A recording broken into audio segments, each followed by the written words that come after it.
Good morning, everybody. Welcome to NinjaTrader Live. My name is Jim Cagnina, Senior Market Strategist, and we're going to kick off Capital Preservation Friday with my good friend Blake Morrow. Blake, how are you? I'm doing great. I'm happy that it's Friday. Thank God it's Friday. So, how are you doing, Jim? I'm doing pretty good. I feel bad because the last time you were on, I actually put added an A to your name. I called you Amaro, and I decided not to correct it until today. So I apologize for that. Hey, no problem. Everybody calls me, somebody, bone marrow. It's pretty common. And I'm like, no, like tomorrow without the two. So, there we go. Oh man, awesome, man. Well, thanks for being here with us today. It's And always my pleasure. we're dying for your insights because we're post FOMC now, right? This supposedly hawkish cut FOMC. Everyone was all worried about what the text was, what the language was, what the tone was, what the dot plot's going to be. And I'm looking at the currency markets today. Things are moving around. I just wanted to kind of get your thoughts on the currency markets with in the aftermath.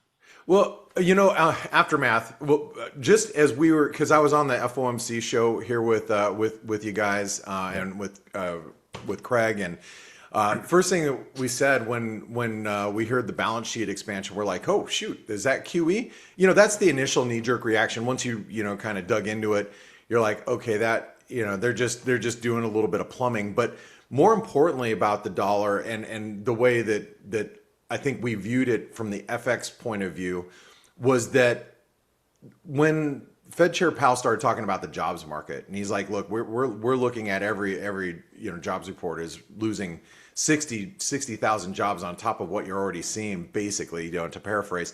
That was overall pretty dovish, and you saw the instant response was the knee jerk reaction, but what we saw after that is we saw dollar continuing to sell off, and we saw stocks really take off as the Fed basically opened the door for the idea that we could get cuts next month, especially next week. We're going to get the jobs report on Tuesday. I believe on Thursday we're getting CPI.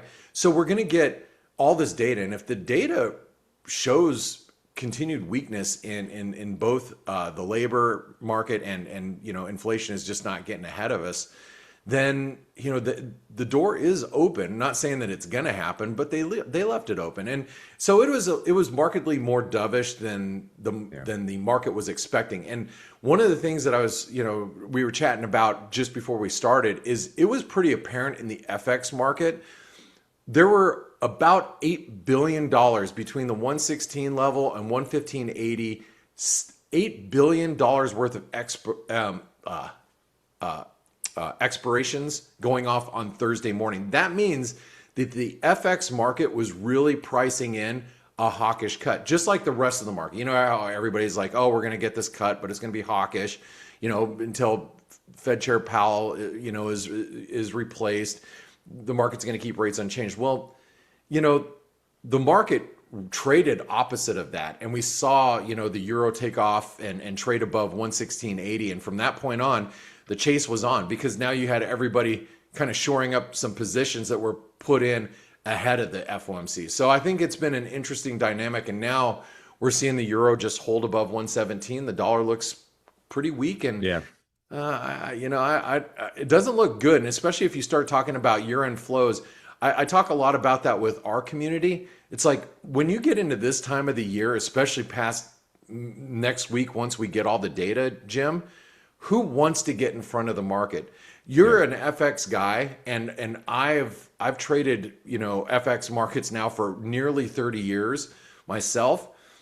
On Friday afternoons, following the data, it doesn't really matter what happens Friday afternoon. Once Europe goes home and once Asia goes home, the liquidity dries up. The markets kind of go in one direction. It's very hard for them to change. I look at that on a bigger scale with currencies towards the end of the year. If there's end of year flows, like let's say dollar selling, I'm not sure what's going to stop it. Well, all right. So let's talk about that. In light of does the administration want the dollar weak or strong, right? And then I have just a daily candle chart up here on NinjaTrader Web. I'm showing the dollar index right now, and one thing that sticks out to me right now is this kind of peak low on October 17th. That's around approximately a 97.51. I'm looking at the dollar, the futures, and we're kind of inching our way down toward that level. Jim, and I don't know if you're a chart patterns guy. I'm a chart patterns guy, and I Yeah. and what I yeah, it's they're good. They're great guides for directional bias for me. And I know most of the NinjaTrader community, they love technical analysis. Whether it's candlesticks or chart patterns. In this example, from the very high of your chart, that would be the flag stick, right? So you imagine like a flag going all the way down to the low that was Yeah. last week, right? Yeah. So it and you have like a flag pattern, which actually points, if the flag completes, it points past 97 towards 9680, which is also a Fibonacci level around 618. It's just overshooting it. So in all actuality, it looks like the dollar is going to go at least there. And if you think about it, Jim, how many people, if you, I know there's like, you have mainstream financial market media. You listen to some of the guys out there, like, Jeffrey Goonlock, he's just like super dollar bearish. I think everybody's been looking for the exits in the dollar. And given the fact that the dollar has done nothing but go down this year, we're having one of the worst years on record in the dollar, and all it's doing is consolidating near its lows. Yeah. Towards the end of the year, you might get a lot of people saying, dollar longs just ain't working, and we need to get out, especially with stocks at highs. You sell more dollars to buy more equities, and Yeah. there goes your flows. Yeah. No, I gotcha. I want to kind of pivot to the end because I'm gonna just pull up an intraday chart. We have this gap up that we Yeah, saw last night, which was kind of, I woke up, I was like, wait, what is this all about? This is a 30-minute candle chart. I don't know if you could see it, Blake, but it was yeah, a gap. It was yeah. a gap up. It was a big gap up. It wasn't a small gap up. Now we're slowly kind of selling off, getting, we're way, way, way from closing the gap, but we're below that session VWAP. Yeah, I'm a chart guy, and looking for, I don't know I don't know why that gap happened, man. I think a lot of that is just due to, those gaps happen during what we call a dead zone in FX. And Yeah. so if you have like a, just kind of a bleeding move in the markets during the changeover period, and that's a period where Globex is closed as well, you sometimes get these gaps. The thing about the Bank of Japan, and I think that every trader, especially, those of you that just trade equities, you really need to pay attention to the BOJ next week. They are raising rates to levels we have not seen since the 90s. Now, here's the other thing to know about Japan. Japan is they're very conservative country. Why? Well, they've been beaten into submission in a deflationary environment literally for decades. And they're now finally starting to see, inflation finally. But they don't want it to they want to make sure they raise rates with inflation as inflation is going higher, but people fear they're going to be just so conservative in their moves, even though they're moving rates to all-time highs, 30-year highs next week more than likely. The question is, are they going to be able to do it even further? Now, if they signal that we are in a new regime and rates are going higher, we're going to go higher than, let's just say, 1% going into 2026, you might get some yen buying, which could inadvertently spur some profit taking in equities. So that's one of those things that you have to be watching next week as the BOJ meets. Well, I mean, that's shocking. And when you think about, a couple things. One, all-time high yield being 100 basis points is like, what? You know, Yeah, well, not all-time high, but like 30-year highs. Yes, yeah, I 30-year know. high. What? Yeah, Yeah, that's pretty, from our point of view here over, that's a pretty low number. it is. I mean, and then actually, it's going to be 3/4 of a basis point or 75 basis points. Excuse me, 3/4 of a point. Their 75 basis points is going to be a third. I have to go back and look. It's like since 94 or 95, and that is a level that people are like, wait a second, okay, is the BOJ really going to push on the gas here and raise rates like and play catch up? But the other thing, Jim, and the one thing when you think about the dollar.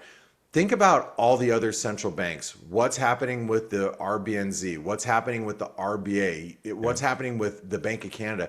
These central banks are pivoting more to hawkish stances where we're still talking about rate cuts. And that is what's going to keep the dollar under pressure. And if the dollar remains under pressure, usually that's good for equities, usually. at least in the very near term. Yeah, no, I think we talked about, you mentioned it last time you were on Wednesday, was I think the Bank of Canada was unched on their benchmark rate, right? That is correct. Yep. They were, but again, people are like, okay, what's the next move of the Bank of Canada going to be? Probably higher. Same with the other central banks. And so you got one central bank being us, the Fed, that's actually still looking at rate cuts. And on top of it, we've got all this talk. Is it going to be Hassett? Is it going to be Warsh? Who's going to be the Fed chair? But is the Fed chair going to be more of a dovish slant? And the answer to that question is more than likely, yes. As a Trump appointee, he is going to be a dove, no matter who the new incoming Fed chair is. Yeah, no, for sure, for sure. And I want to remind everybody, we're looking at the future. We're not looking at over-the-counter forex right now on the NinjaTrader charts. We're looking at the futures markets, and just kind of look at my quote board here. I mean, the yen has done 56,000 contracts already, and there is a micro for the yen, but the big contract, 59,000 contracts, and just going across the board here, the Euro FX 99,000, Aussie dollar 838. British pound 28. We haven't even ring the bell yet. So there's a lot. There's some liquidity in these markets. Remember best practices. Try to enter on limit orders and exit on limit orders. But these are great markets to trade, you guys. In their futures, you get the same leverage. Leverage is a double-edged sword. Be careful with that. But it's the same principles, and that's why I like kind of following these right now. So, and we'll pop up the Euro FX. I want to get your longer term point of view on that too. Can I make a comment about what you just said about buying on limit orders, selling on limit orders? Yeah. It's really interesting, and I don't know how far I want to go with this, but we helped a firm. I have some friends out in the city, obviously, that I traded with. I got introduced to another friend. They're one of the guys from the Market Wizards. He runs one of the biggest prop firms in New York. His name's Brian Gelber. I was talking to those guys because I've done a lot of help for them to find some traders. One of the traders in my community trades on this guy Tommy's desk now, trades right next to him now in the city. But what's interesting, I asked them, we're looking at their TTI platform, which is an institutional platform, and I'm like, hey, where's the market order here? And he's like, I believe it's over here. And I said, okay, well, how often do you guys even use market orders? He's like, maybe half a percent of the time, maybe a percent of the time. Just if news is hitting, we hit the bid or hit the offer.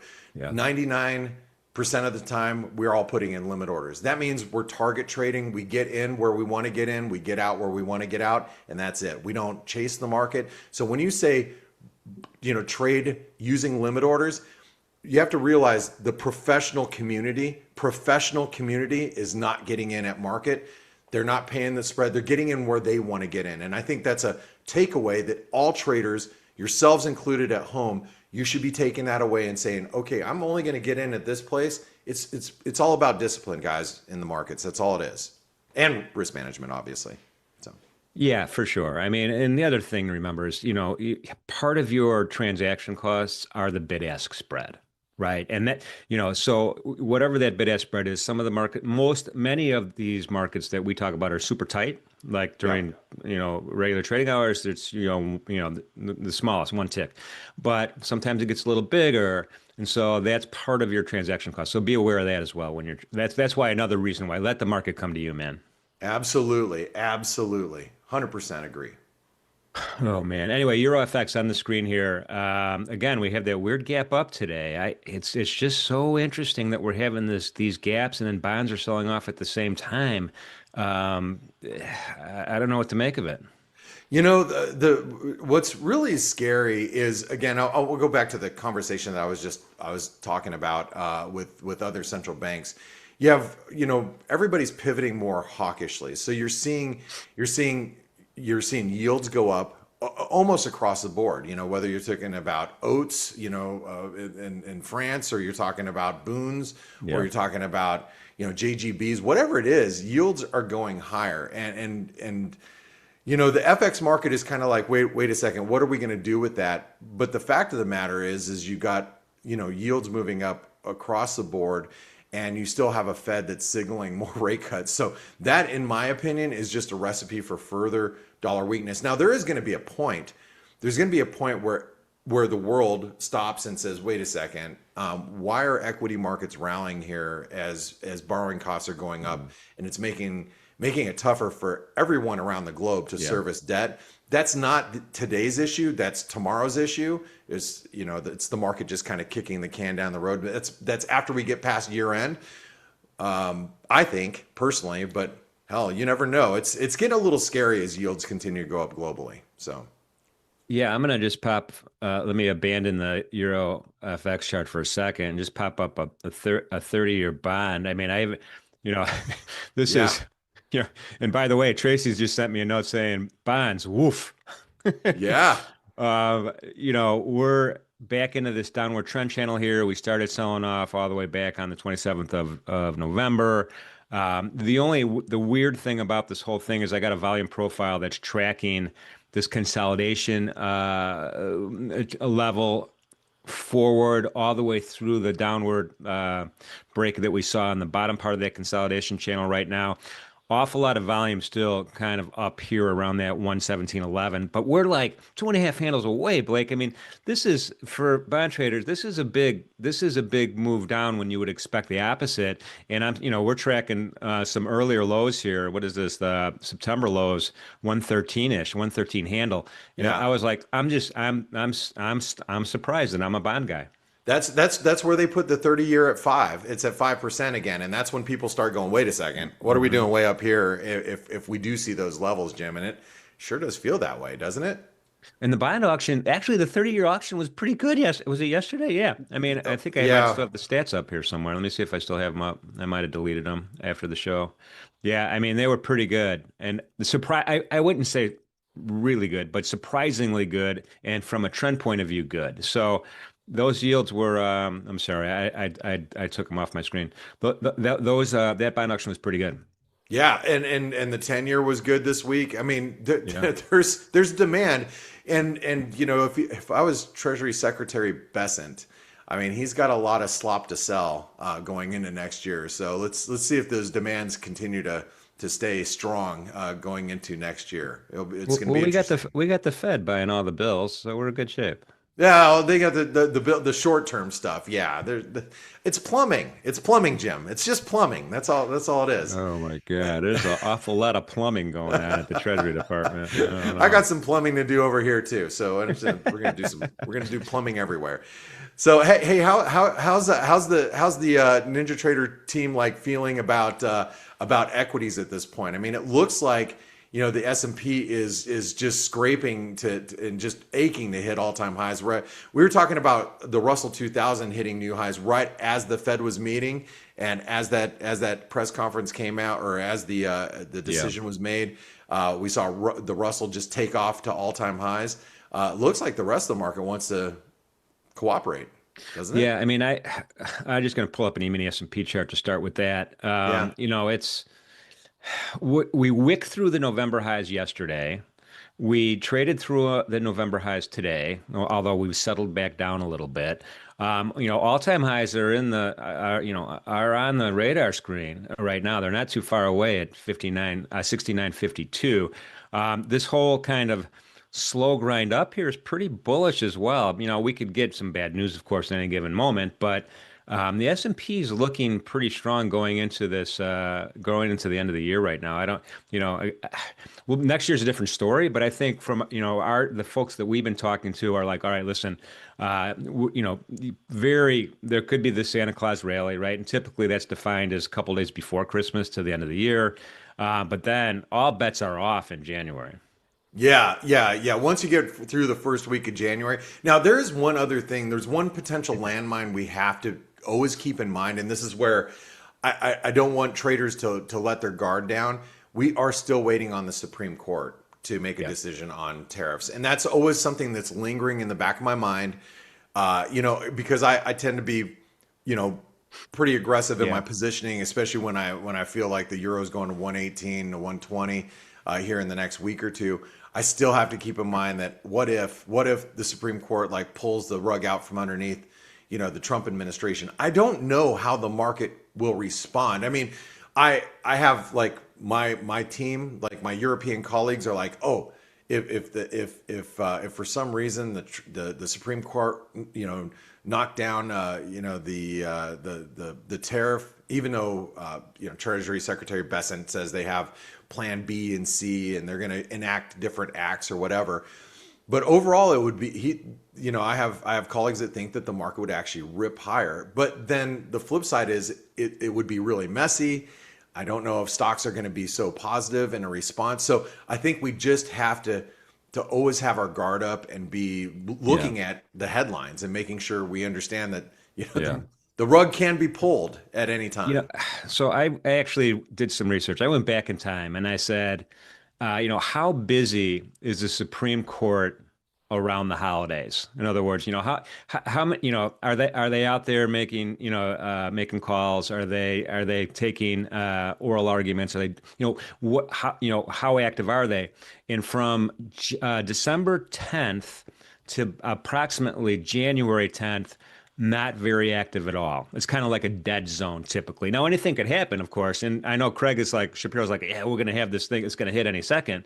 But now, as we're getting closer to Christmas, I'm thinking they might use some better judgment and just kind of wait until January, or at least at least at some point in the first quarter before they make that decision. I'm hoping so. I really hope so. But it's interesting. I've also seen through like headlines, whether you're looking at any of the squawk services or listening to like Reuters or Bloomberg or what they're saying, there has been surprisingly a lot of headlines coming out of, not market related, but coming out of the Supreme Court, more than I normally remember. Maybe I'm just more sensitive because I'm paying attention, and maybe your numbers are right. But for me, just because I'm paying so close attention, it feels like they are making a lot of decisions right now. So I was really interested to hear what you had to say. Yeah, and it could be an off year. It could be an anomaly. We don't know. My spider sense is telling me, maybe, and I could be wrong. Everybody, don't trade on this spider sense, anybody. But my feeling is maybe later on in January. Well, hey, the other thing that I find totally fascinating right now is the move that we're seeing in precious metals. It seemed like gold. I mean, silver has been screaming higher, and I know Pax is going to want to talk about precious metals, and he's been spot on as far as just being bullish. But I think it's interesting just going to gold. Gold took until yesterday, like late in the day yesterday. I'm talking North American trade for us. Before it started to take off and break out of that range that we've been in. And I was surprised it took so long for people to go, hey, what's gold doing down here? Let's buy some because, the dollar's weakening, stocks are going higher, silver continues higher. Let's finally press gold. And it's interesting that it just finally took off yesterday. Yeah, I mean, it's had this kind of weird. I'll just throw up a daily chart really quickly here. I mean, we're about to take out that swing high that we saw in the middle of October. And, I have a line up there at 4,400. Nice even number, but, we're driving toward there right now. I mean, we're up 1.34% overnight on 108,000 contracts. This is the big the big contract. The micros, listen to this. The micros have already traded 188,000. So there's a lot of traders focused in here. Moving averages are just like ripping up straight up almost, and not straight up, but they're pretty aggressively sloping up right now. And MACD's just kind of not helping at all. But like to your point, I mean, we broke out of this area of resistance around 42.79 yesterday. And then just we're still rolling, Blake. Yeah, we are. And actually that range right there, the extension, it takes us about, I'm going to look at my charts really quick. It takes us to about 43.65 spots. So so we are currently, you're looking at futures. So I'm about 20 some odd dollars behind you as far as spot goes. So you add 20 onto that, you're talking, basically 4,400 is where the extension is going to take us. So we're getting close. And I think, here we are at the end of the week, stocks look, despite not a whole lot happening today and not a lot of news hitting the wires today, there's no like major events that we're looking at. We're coasting into the end of the week. No one wants to be short precious metals. Anybody, everybody just wants to be long, following the Fed. No Yeah. one really wants to be long the dollar. And I think, the FX market's just kind of quiet right now. And you'll probably see the dollar lose a little bit of steam as we go into the end of the week. And it's more of a momentum trade at this point. And that's what I was saying a little bit earlier. When you're at the end of the week and there's no data, no news events that could derail the flows right now, you Yeah. kind of got to either get on the train or step aside and wait for the next one. So, get on the bus or get off the bus, and stand aside, whatever you're going to do. Yeah, no, I hear you. I mean, set aside the news for a second from a technical analysis point of view, a lot of chart people are going to be like, all right, are we going to have a double top right here and then kind of retrace back down a little bit lower, or are we going to break out to, just new highs? I don't know the answer to that, but this is looking like a strong 2-day push to the upside. Do you have an argument against gold? I've been saying this literally for a year and a half. I have no arguments why you don't want to own gold. There's none. Zero. End of story. Now, you get a double top. Double tops just build stops. That means that, more stops are going to build above those highs, and they're just aching to get taken out, especially when there's no fundamental reason for it to stop there. So let it hit resistance. Let it knock its head against there. As a trader, you know your risk. And that's, there's few things as traders we can define. One of them is what your risk is. So if you decide to fade the move against the highs, well, you know exactly where your stop is. That's all we can really ask for. Yeah. Period. So yeah, I mean, if you decide to fade it, know where your stops are at. You get stopped out, you take your loss, and you move along. Yeah. We all take losses, and the trick of the game has always been, in my book, reduce risk and know where it's at. If you get stopped out, move along, and you find something that's going to offer you a better risk reward. So yeah, I'm not a Fed. I'm not a fader. I'm a Jesse Livermore add on to new highs kind of guy. So we saw that here. We saw that here yesterday. Boom, we broke out of this this consolidation highs, resistance high, whatever you want to call it. My little plum colored rectangle, and then again, as soon as we get a candle close above these highs that we saw back here in October, then it's time to add some more. Traders are innately faders. I mean, that's the I would say the NinjaTrader community, and I know some of you are listening and going, wait, you're talking about me. The majority of traders tend to fade. If everybody's like, oh, it looks really overbought, it can't be more overbought. It can be more overbought, but they're going to fade it anyway. And that's why I love using there's certain tools that I use that really look at retail positioning, because if I know the retail market is predominantly fading this, I'll probably go in the other direction. And that's just because I know they tend not to be trend traders. And if there's a reason for something to be moving, I'll jump on that reason. So. Yeah, no, it is a cognitive bias to want to, I'm looking at bonds right now saying I can't go any lower. I want to get long. I know, of course. It can't go any lower. They could go lower. It can always be more overbought, and it can always be more oversold. That's why you can't just rely on one thing. You can't just look at relative strength. I dare you to go back and look at when Abe did his 3-prong approach for Japan back, the late Prime Minister Abe, when he did that in 2000, I want to say it was 2003. Let me double check that. And just go look at what RSI did. Oh, it was back here in 2012. I'm sorry, it was 2012. You go look at the relative strength in the dollar yen or in the yen at any point when the yen went screaming for the next 2 years, and you're going to be like, oh, it was overbought, and it was more overbought, and it was more overbought. And look, when an object's in motion, sometimes they stay in motion despite any technicals that you might see. Yeah, no, for sure. So great intel. We got a few seconds left. Blake, any last second thoughts? Oh, it's Capital Preservation Friday, right? And I'm sure all your guests are going to be preaching the same thing. If you had a great week following the FOMC, don't give it away today. Today's those days that you want to preserve your capital. You want to be target trading, find those levels that you want to be involved in and only be involved at those levels, because those are the levels that are going to give you the best risk versus your reward. So, good luck everybody. And I'll look forward to catching up with you guys all next week, Jim. All right, yeah, for sure. Again, Blake's going to be with us regularly on Fridays. Thank goodness. Follow Blake on X. Great follow. We'll go ahead and cut and paste your channel in there, Blake. So thank you for being here, man. Have a great weekend. Looking forward to talking to you next week. Same here. You guys have a great week, and I'll look forward to listening into PAX.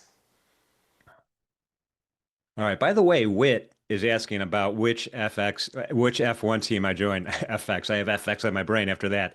I'm rocking the Kraken sponsored Williams team. I know what you're saying, Williams. Okay, but we got Carlos Sainz. We're going to get new engines next year. Everything's going to change next year. So let's go with Team Kraken, everybody. That's my little pitch right there. It is time for Capital Preservation Friday, and we have a special guest joining me and Pax. Let's get Pax in here along with Mike Byster. Hey guys, how you doing? Jimmy, good morning. Michael. Great, Pax. How are you? Can you guys hear me? Yes, it's great to see you. You look wonderful. That's debatable. Jimmy, great show with Blake. Great show. I love listening to Blake. Yeah, he's a very talented guy, especially with respect to foreign, FX markets. He's just a great guy. But he is. But Mike, thanks for being here, man. So, Mike, tell us a little bit about yourself. You're an old floor guy, right? Yeah, I was a trader at the Merc a lot of years ago, and I have an ability where my mind could do things that most others can't.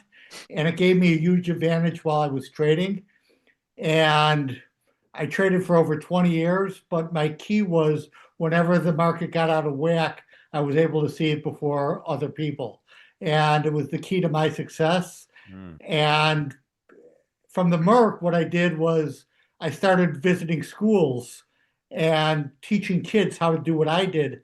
And ABC News saw videos of what I could teach kids. And 2020, the TV show, they decided they wanted to challenge me. If they took a group of kids, middle school kids, how long could I turn them into math geniuses? So I basically took the challenge. We did a competition. I trained them how to improve their mind and memory and focus. And within 3 or 4 weeks, they went on primetime national TV, and it sort of caused a riot. I mean, every parent in the world wanted their kid to be like these kids. And so I developed a program, and what was supposed to be for 1 or 2 years turned out to be 10 or 11 years. And we taught hundreds of thousands of kids all around the world how to improve their mind, focus, memory, and do things far beyond what was thought was possible. And after I left, I closed my business. I wanted to combine the combination, my two loves of life, trading and teaching. And I started teaching trading firms, their employees, how to really improve their speed and their math abilities. And all these people already had great math abilities, but I wanted to take them to the next level. And that was really fun for me. I did that for a few years. And then last year, the only thing that was missing is all these people were already hired. And last year, what we developed a show that we took to college campuses. We went to Duke, we went to MIT, we went to Michigan, we went to Penn, we went to University of Illinois, University of Chicago. And what we did was we took students that were wannabe traders, and we had competitions. And what was so cool is you could immediately see who has a natural ability and who doesn't. And then I would train them a little more. And at the end of the day, now we want to combine with the trading company to get these kids that have the potential to be incredible traders, because their minds are so quick. They see the markets, they could see outside the box, think outside the box. And I want them to, be hired by the right firms. So let me ask you this, and StreamSide in the chat has the exact same thought that I had. And I'm just gonna read it. Now can he help us older guys? Are we You too know old to what? learn? The funny thing about that is when we put our product out, we only marketed to kids. And over 40% of the people that used our product were adults, a lot of seniors. It was crazy. And everyone started saying, wow, I feel so much younger. And it's just a fun way to do things. Everything I do is fun because let me be honest, if it's not fun, people won't do it. Yeah, so all right, so Mike, I was counting cards in the bond pit a million years ago. And it was pretty mostly scalpers, right? And the handwriting was Yeah, bad, and I was called a dumb shit, I don't know, a million times.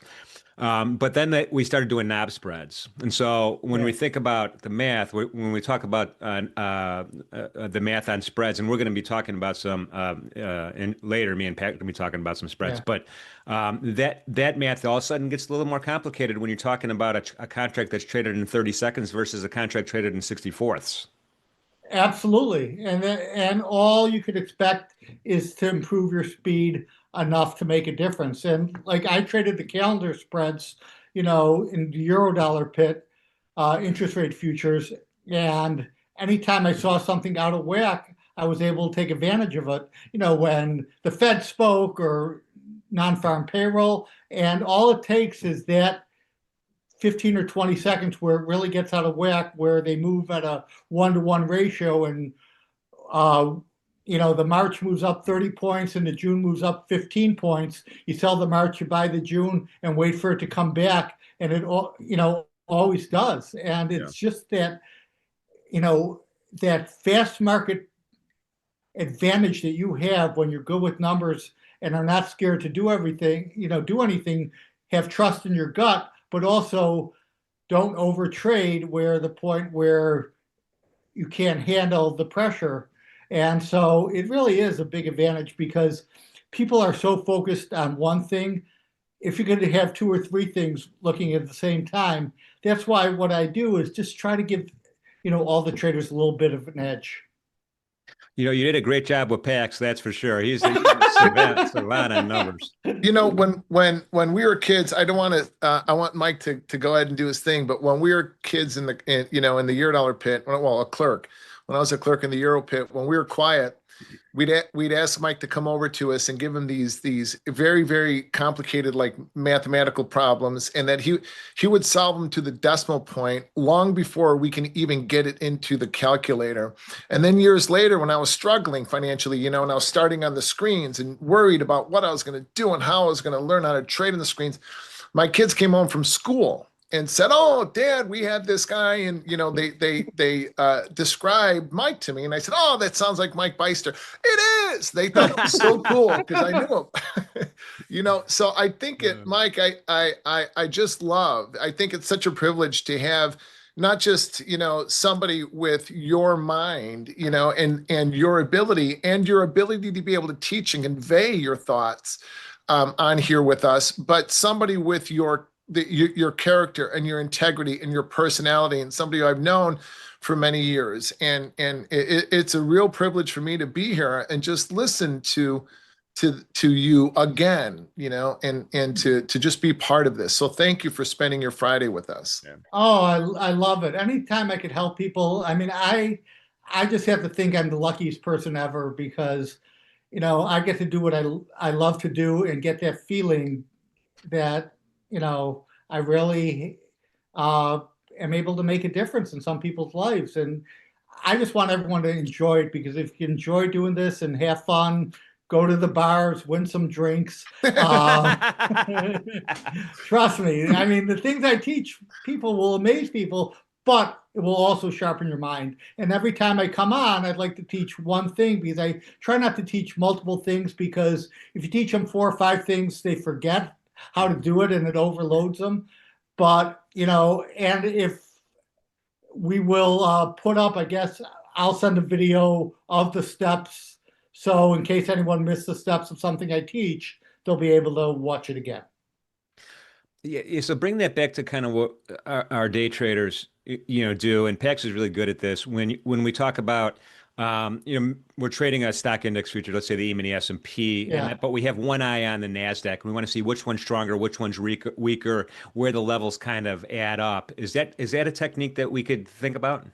absolutely. I mean, you have to know how uh, when the markets get out of whack, how often does that occur, and what is the right ratio? Because some days, when you don't feel right about it, and that's another thing. When your mind gets sharper, you will be able to see things that you didn't see before. It just becomes natural. It's sort of like working out with weights.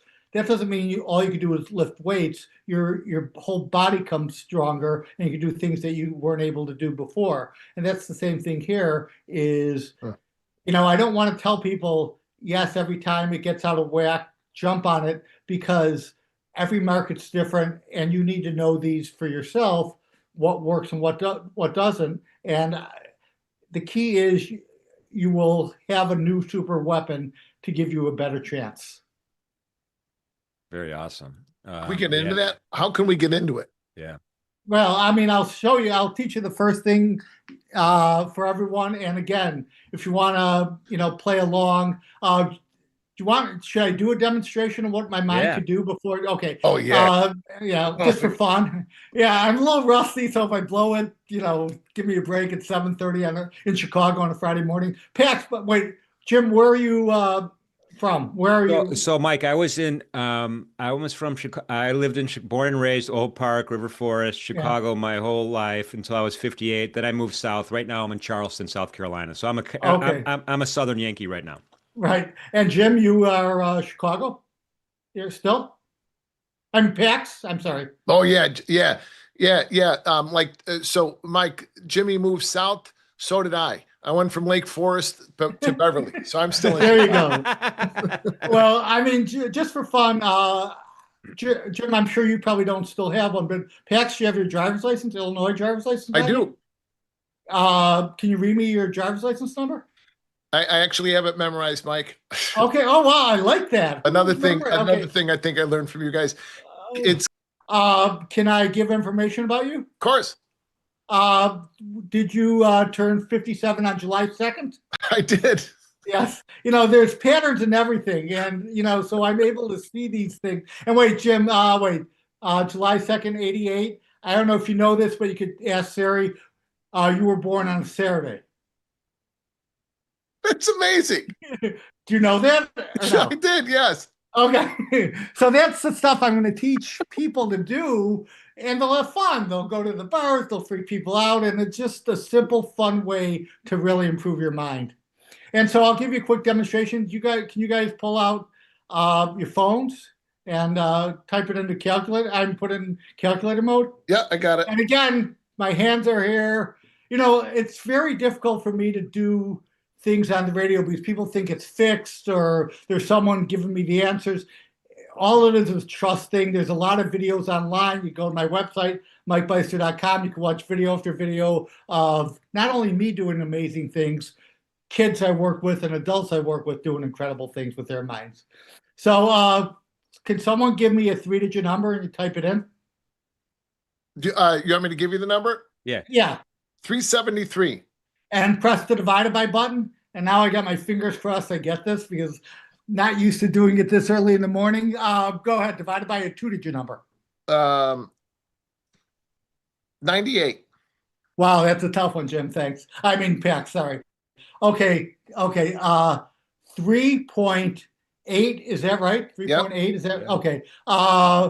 0, 6, Oh my God. 1, 2, 2, 4, 4, 8, 9. Can I keep on going, or am I good? I ran out of That's it. digits on my, Oh, on my yeah. screen. Okay. Yeah, so I mean, a lot of times if you turn the calculator sideways, you could go on and on forever. But so that's what my mind could do, and I'm gonna teach kids, teach your traders, maybe not get it to that level, but really improve it, and everything will be really cool. Everything will be fun. Everything will be different, and everything will be a different skill. And I will try to explain why I'm going to teach that skill. And this is basically, today will be an adding number skill. And the really cool thing about just adding small numbers in your head is it trains your brain. It's the only thing really in the world where it trains your brain to keep on changing what's in your mind. Because when you add numbers, so you say you're adding 5 plus 7, it's 12. 12 is what's in your mind, then 3 is 15. You have to cross off the 12 and put in the 15. And people get confused when you keep on training your mind to remember something and changing what's in your mind. And that's what I want to get to do when you're memorizing, you're looking at the market and you want to, you're thinking about a price and then you go to something else. A lot of people are still thinking about the other price, and when it becomes no longer relevant, that's when you have to, your mind has to be quick and say, okay, now I'm thinking about this or looking at this. And so this will be a fun thing to do where you're practicing adding. So if you guys, here, I call it the missing number trick.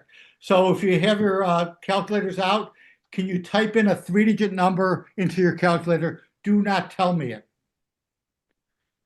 Okay, now I'm going to put you guys on the spot a little.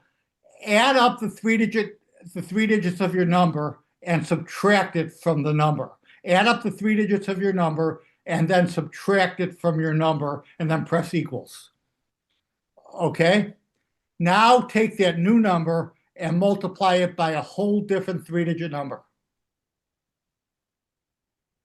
Okay, now press equals again. You should have an answer.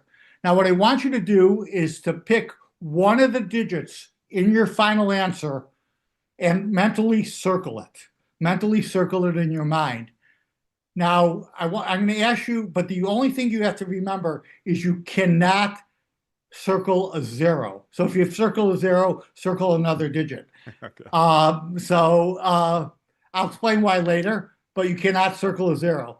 So I was going to circle a 0. Thank you for telling me not to. Okay, yeah, no. So, I mean, you can still do it, but there's a caveat about it. Okay, so what I want you to do is read me the digits of your number, but leave off the number that you circled, and I will tell you what number you left off the list, what the number was. Okay, I'm going to read you mine. Okay. All right, so 97108. Is your number a 2? It's exactly a 2. That's amazing. Right. Well, yeah, I'll teach you how to do it in a second. Go ahead, Pax. 434336. Wait, 444. Wait, 434336. You shouldn't have 6. No, you're supposed to leave what the number you circled, Pax. You got to leave out. Oh shit. Yeah, I would do it again. Can you do it again? You might have made a mistake because the number you gave me was not a possible number. Okay. So okay, type a 3-digit. Yeah, I mean, it sounds, that's the one thing about this trick. As long as you explain the directions and the person does it right, it'll work 100% of the time. Okay, so type a 3-digit number, clear it, Pax, and you want to try it one more time? Type a 3-digit number in. Did it? Okay, now add up the digits of your 3-digit number. Okay. You got it? Okay, now subtract that number from your original number. Subtract what the digits add up to. Got it. Okay.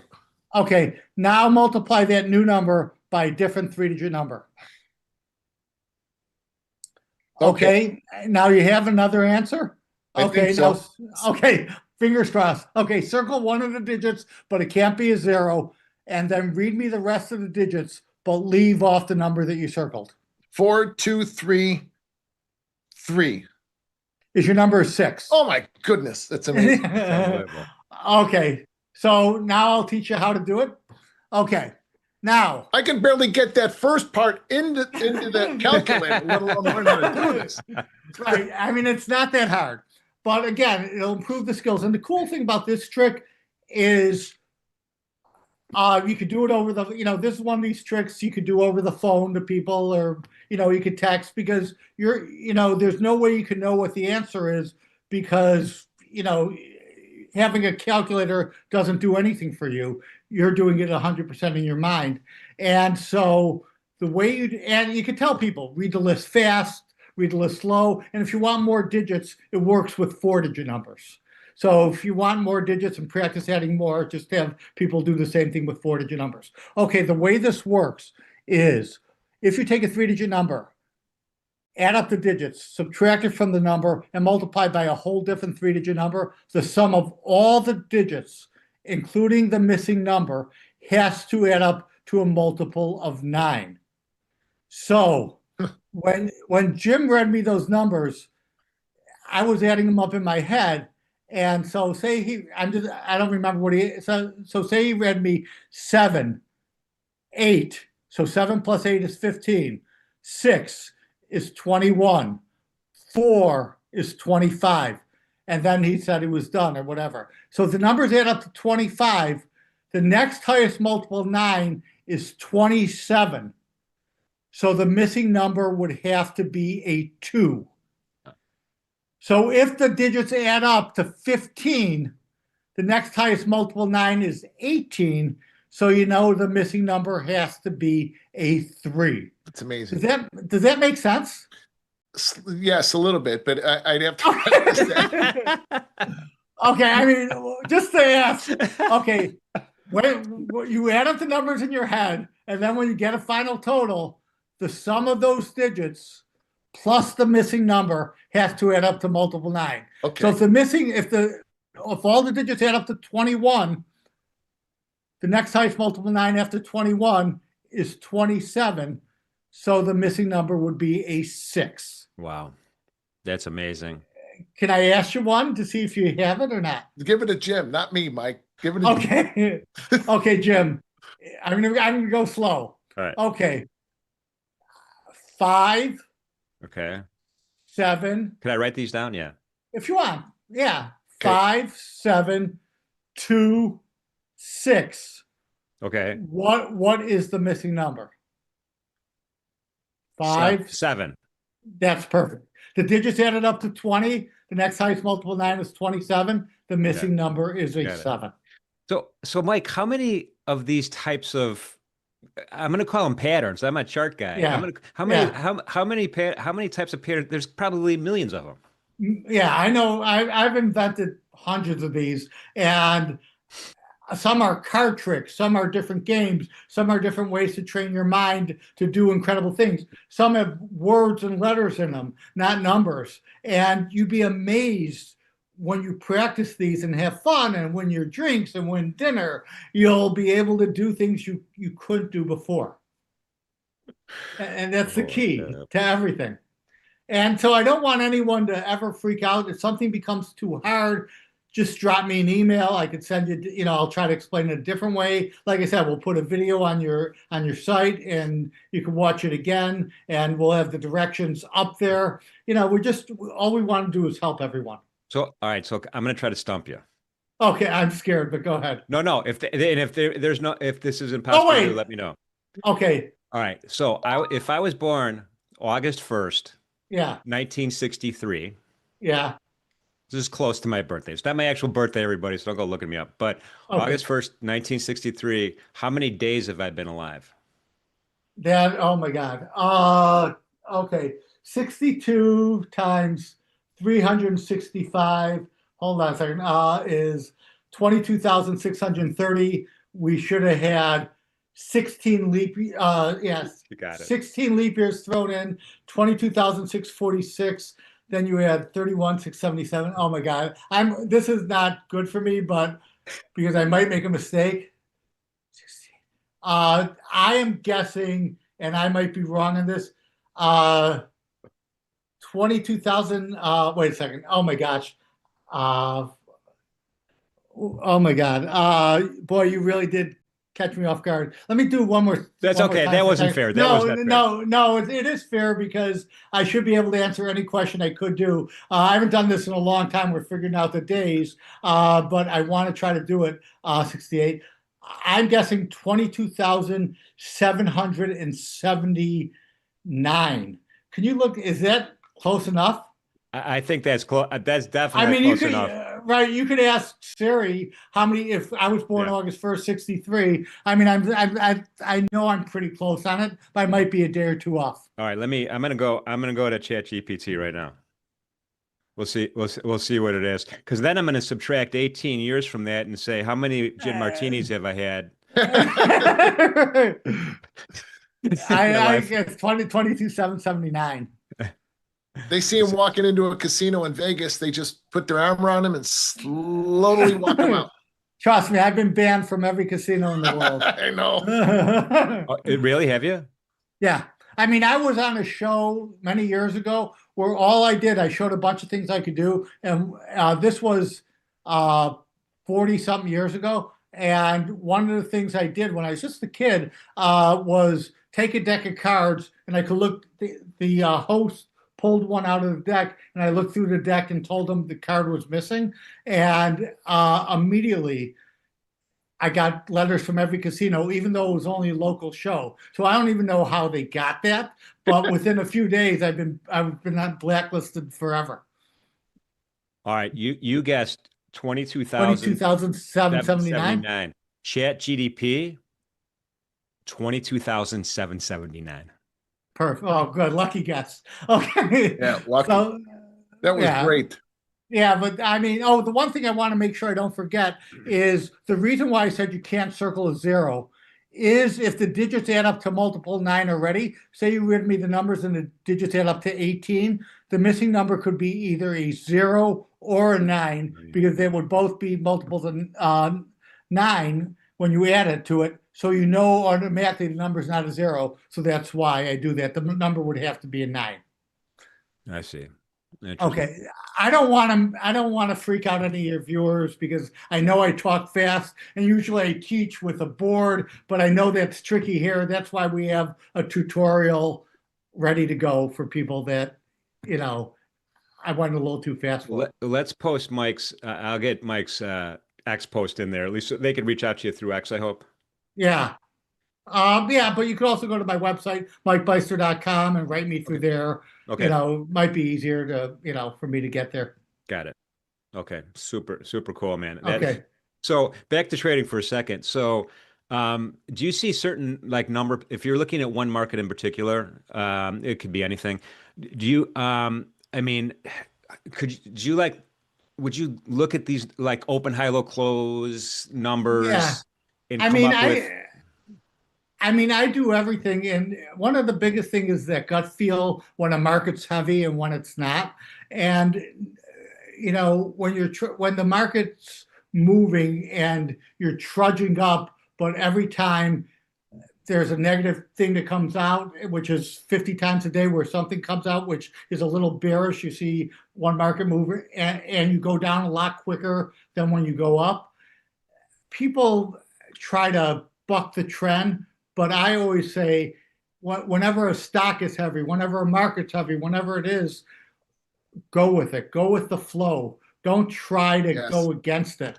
And that's the one thing people have. They think, well, it keeps on going up. Everything's going up except this, so it's got to catch up. No, it's the other way around. It is a heavy day for it. So don't try to force things that aren't there. And like I said, I trade so much with my gut. And a lot of people say because you're good with numbers, you have a gut, but anyone could become a lot better with numbers if they allow themselves to be.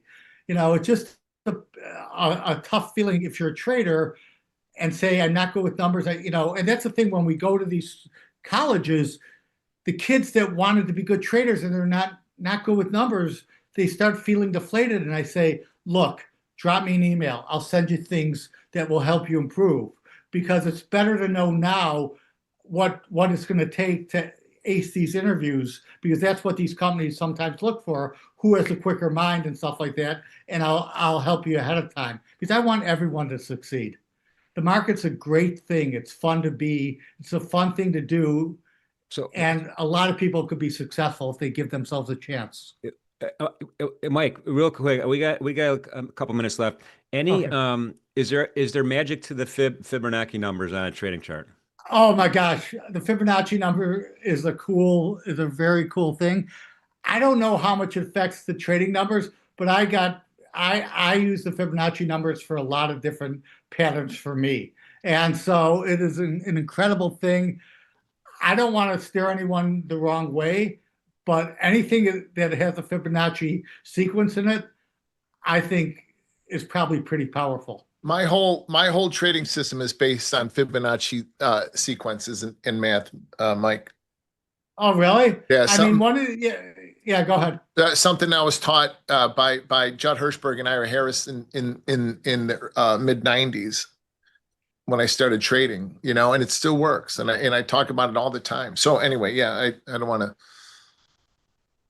Yeah, no, that's awesome. And we have a Fibonacci princess that comes on every once in a while. Oh, really? Yeah, yeah, Tammy Marshall, she's awesome.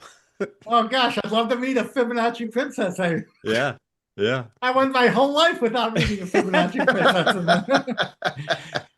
Hey, Pax, any Tell last her I'm a big fan with her. I will. Any last second thoughts, Pax, for Mike? Now, yeah, again, I can't. I'll end it like I started it, Mike. You're just, men like you and people that I've learned from through the years have had a profound effect on my life. And without all of the traders in here that are watching us, knowing this, but traders like you have a profound impact on their lives just because of the fact that you have in mind, and others like you. I can learn, and I did, by watching you, by watching Norm, by watching your cousin Norm, by watching others who said, he's a really good trader, he's a great trader. You can't do that on social media. It's very difficult to see on Twitter to learn from who's right, who's good, who's got a real reputation. So, I couldn't thank you enough. And all of the traders like you that have gone before us, that are willing to share their experience, strength, and hope, and keep all of us moving forward, because your influence has a big impact on everybody in here. So thank you for that. Oh, thank you. And just like I know I'm running over, but I just want to say, anyone that any way I could help them, just reach out, because I love doing it. I love to help, and hopefully I could come back, and every time I'll come back, I'll teach something fun and new. Absolutely. Awesome, Mike. Okay. Thanks, guys. Pleasure meeting you. Looking forward to talking to you again. Thank you so much, Mike. Okay. Have a great weekend. Thanks, Jim. Take care. You too. Bye-bye. Dude, that guy was awesome. He's great. I mean, the personality and what he did for us on, just now in the show is what he has done for us as clerks. Yeah. One of my closest friends, Marty Walsh, who I think is present in here right now, his wife was a great Eurodollar spreader, and she was taught by Mike. Mike trained her and taught her how to spread. And his cousin Norm, same thing, became one of the biggest spreaders in the Euros. And there's just that influence lives on. And you don't have to be a math genius. I have to count on my fingers, to be able to do math, but I see things, I see patterns naturally, and I see numbers naturally, and I remember them, I like almost kind of photographically. So to be able to put that together with some of the things that Mike, has taught us through the years, continues to sustain me. And like Blake was saying before we came on, helps me define my risk, manage my risk, and then maybe more importantly, manage my profit and learn how to exploit it, Yeah. But the other thing that for me anyway is, is this muscle memory that you get from looking at the same chart for a long period of time, every day, the same market, maybe 2 or 3 markets, and you do get the sense for numbers, you get the sense for levels that kind of just become natural over time. It takes work. You got to pay attention. You got to, work on the charts. You got to pay attention. You got to look. You got to talk out loud to yourself sometimes, which I do. But it's a skill that you can get. Yes, it is. It's a skill that you can. Yeah, right. You don't and that's kind of what I meant is you don't have to be a math genius. I'm not a math genius, but I'm able to maximize my strengths by those sorts of things and those tricks and the way that my mind works, playing to my strengths. For sure. Well, Anyway, great guest. I can't wait to talk to Mike again in the future. It's been a great week, actually. We appreciate everybody who's subscribed to the channel. If you haven't yet and you're considering it, it would be awesome. We would greatly appreciate it. This network is growing. It's getting stronger. We're getting unique guests, like you just saw with Mike. We're getting some high-end guests. We got some, we have packs, for goodness sake. We have, the best of the best here at NinjaTrader Live. And not only that, the community is the best of the best. So you guys who are listening, you guys who are in chat, thank you so much for being part of us. We appreciate the subscriptions. If you want to hit that subscription button, that'd be awesome. We also, tell folks, spread the word, man. Tell your neighbor. You're waiting in line at the grocery store. Traders we're everywhere, man. They are coming out of the woodwork. Pex, I was walking my dog recently this summer, and there's another fellow walking in our subdivision. He was going the opposite way. I was going one way, and he was just doing his walk for a healthy walk. And I stopped. I say, "Hi, how you doing?" Blah blah blah. And he works for a prop shop. And I was like, "In futures?" He's like, "Yeah." And I couldn't believe it. And this is a guy in my neighborhood. There's traders everywhere. Everywhere. Yeah, Danielle DiMartino Booth the other day had a, I thought a great tweet or a great post on X. She got in a cab in New York, Yeah. and the cab driver was listening to a YouTube video of her. And she goes, "Oh, by the way, that's me." I think that's hilarious. Every time I go to my club in Oak Brook, Illinois, outside of Chicago, and I meet traders constantly. Always meet traders constantly, and people that'll ask me, "Are you Pax?" It's always interesting when you're in, you're out and about to find people that are on a path to being and becoming, to self-discovery, to financial freedom. And then hopefully, if they're listening to us Sundays, listening to you and I, they find out that financial freedom is almost impossible in a long-term sense unless you're working on emotional, spiritual, and physical freedom. You got to put it all together. Otherwise, none of it will last. But on that note, by the way, you've inspired me. I've been lifting weight. Now, I haven't lifted weights since, I don't know when, but last couple of weeks, religiously, I got this whole routine together here, and I've been lifting weights like old school, college, years kind of thing. And for 2 weeks, and already huge difference in energy. It's crazy. Yes, I can tell, by the way. That's a short sleeve shirt, and when you went like this, and I can see those massive guns showing. Oh, you look great. I mean, look at you. You look great. And as we get older, I think it's, I spent so much of my I spent so much of my 30s, really, 30s and early 40s, absolutely abusing myself. I was never into drugs but I drank too much. I smoked too much. I ate the wrong foods. I didn't run, exercise, or any of that. And then I spent my 40s, late 40s and early 50s running a lot. I was doing a ton of cardio, getting my heart health back, and, clearing out my lungs from years of smoke and, and stress, trying to get the tension and stress out of me. And it was like 7 years, and I've always lifted weights, but like 6 years ago, I started lifting again, 50, 51. And then started lifting heavy, like 53, 54, and it's really important. The older we get, the more that we lift weights, combined with cardio, but lifting weights, I think, is important. Our stability, is as we get older, is going to keep us alive. It's going to keep us alive longer. I don't want to die when I'm 85. I'd like to see 90. If we see 90, Jimmy, then we'll see 110 or 120. People will be living a lot older. So I want to make sure I take care of myself. I've got heart issues, and I've got to mitigate those. I've had cancer. I've got to mitigate that. But my heart, there's nothing I can do about the electrical heart disease I have except continue to live as tense-free or stress-free as I can, and to get plenty of sleep, eat whole foods, don't drink, work out, lift weights, take care of myself, and move forward every day in faith, hope, and love.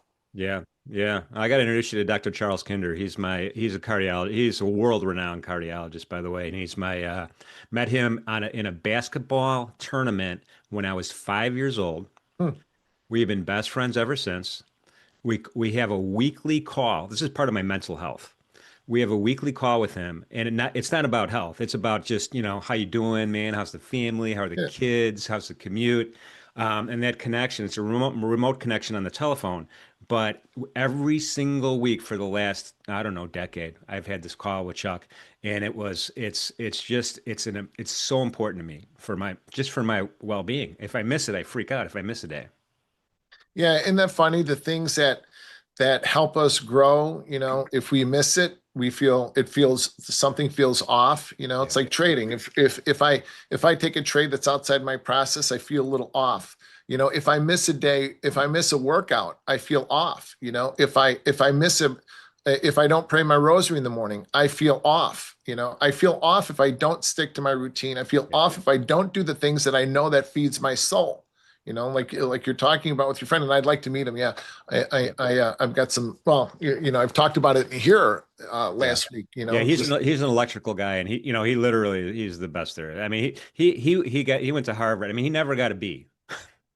And when he went to take his med school test, he got like he got the perfect score, something crazy. But he's a normal guy. Like, you would love to have a beer with him. Oh yeah, I'm in. All right, we'll do that. I'll introduce you guys. And in any event, let's kind of focus. So about 9:15 today, we're gonna get into this idea of spread trading again between the classic size contracts in the micros. But now I kind of wanted to get your opinion on some of these markets right now. I wanted to kind of take a peek at gold and silver. I know you have opinion on both. Which one you want to start on? Well, either one. Put up gold. All right, I got gold up on the screen here. It looks like we're driving up to this double top mission control. If we could pop my charts up instead of just for now, yeah, and then we'll pivot over to PAX charts in a second. But this is just a daily candle chart. Nothing fancy here, man. Mission. It always cracks me up when you call the guys mission control. I think we started that with Kevin way back. Yeah, in the beginning. Yeah, mission control in the Bitcoin. That always makes me laugh too. Gold, you and I have had, since we started NinjaTrader Live, we have had this entire move pegged. I mean, from point to point to point, starting off in March, when we were talking about the quarterly pivot and the yearly pivot for the year of 2025, which was 33.34. You wanted to be long above that, short below it, and we traded below it. I think we traded down to 32.98 or 32.90 a couple of times, and then got it. So it was trying to break, but it didn't. Once we got above 33, 34, 36, then we had different levels all the way up. Remember, you were calling the PAX levels, but then ultimately that targeted, like in a swing level, that targeted up to 34.60 and then 36.40, and then you keep swinging 37.75. 39.60, which became 39.83, and that is this quarterly pivot. So above 39.83, the next level is going to be 40.05, 40.20, and then 41.46. And the last couple of weeks, we've talked about on our Sunday show, Sarah Strat Sniper has given us some very, very solid short-term entries with some overlay into the daily and the weekly breakouts, when we've talked about the same levels in here, which for me, the Fibonacci math never changes. The breakout above 41.46 targets back up to 44 even, 43.90 to 44 even. Wait, slow down. 41.46? 41.46. We've been talking I'm putting about these that in. level a long I'm time. putting these in quick, so I'm going to miss it by a couple of ticks here or there, but I'll get close. Okay. These are levels. These are not secret levels. We've been talking about these prices. You and I have been talking about these prices since March of last year when we started. Yeah.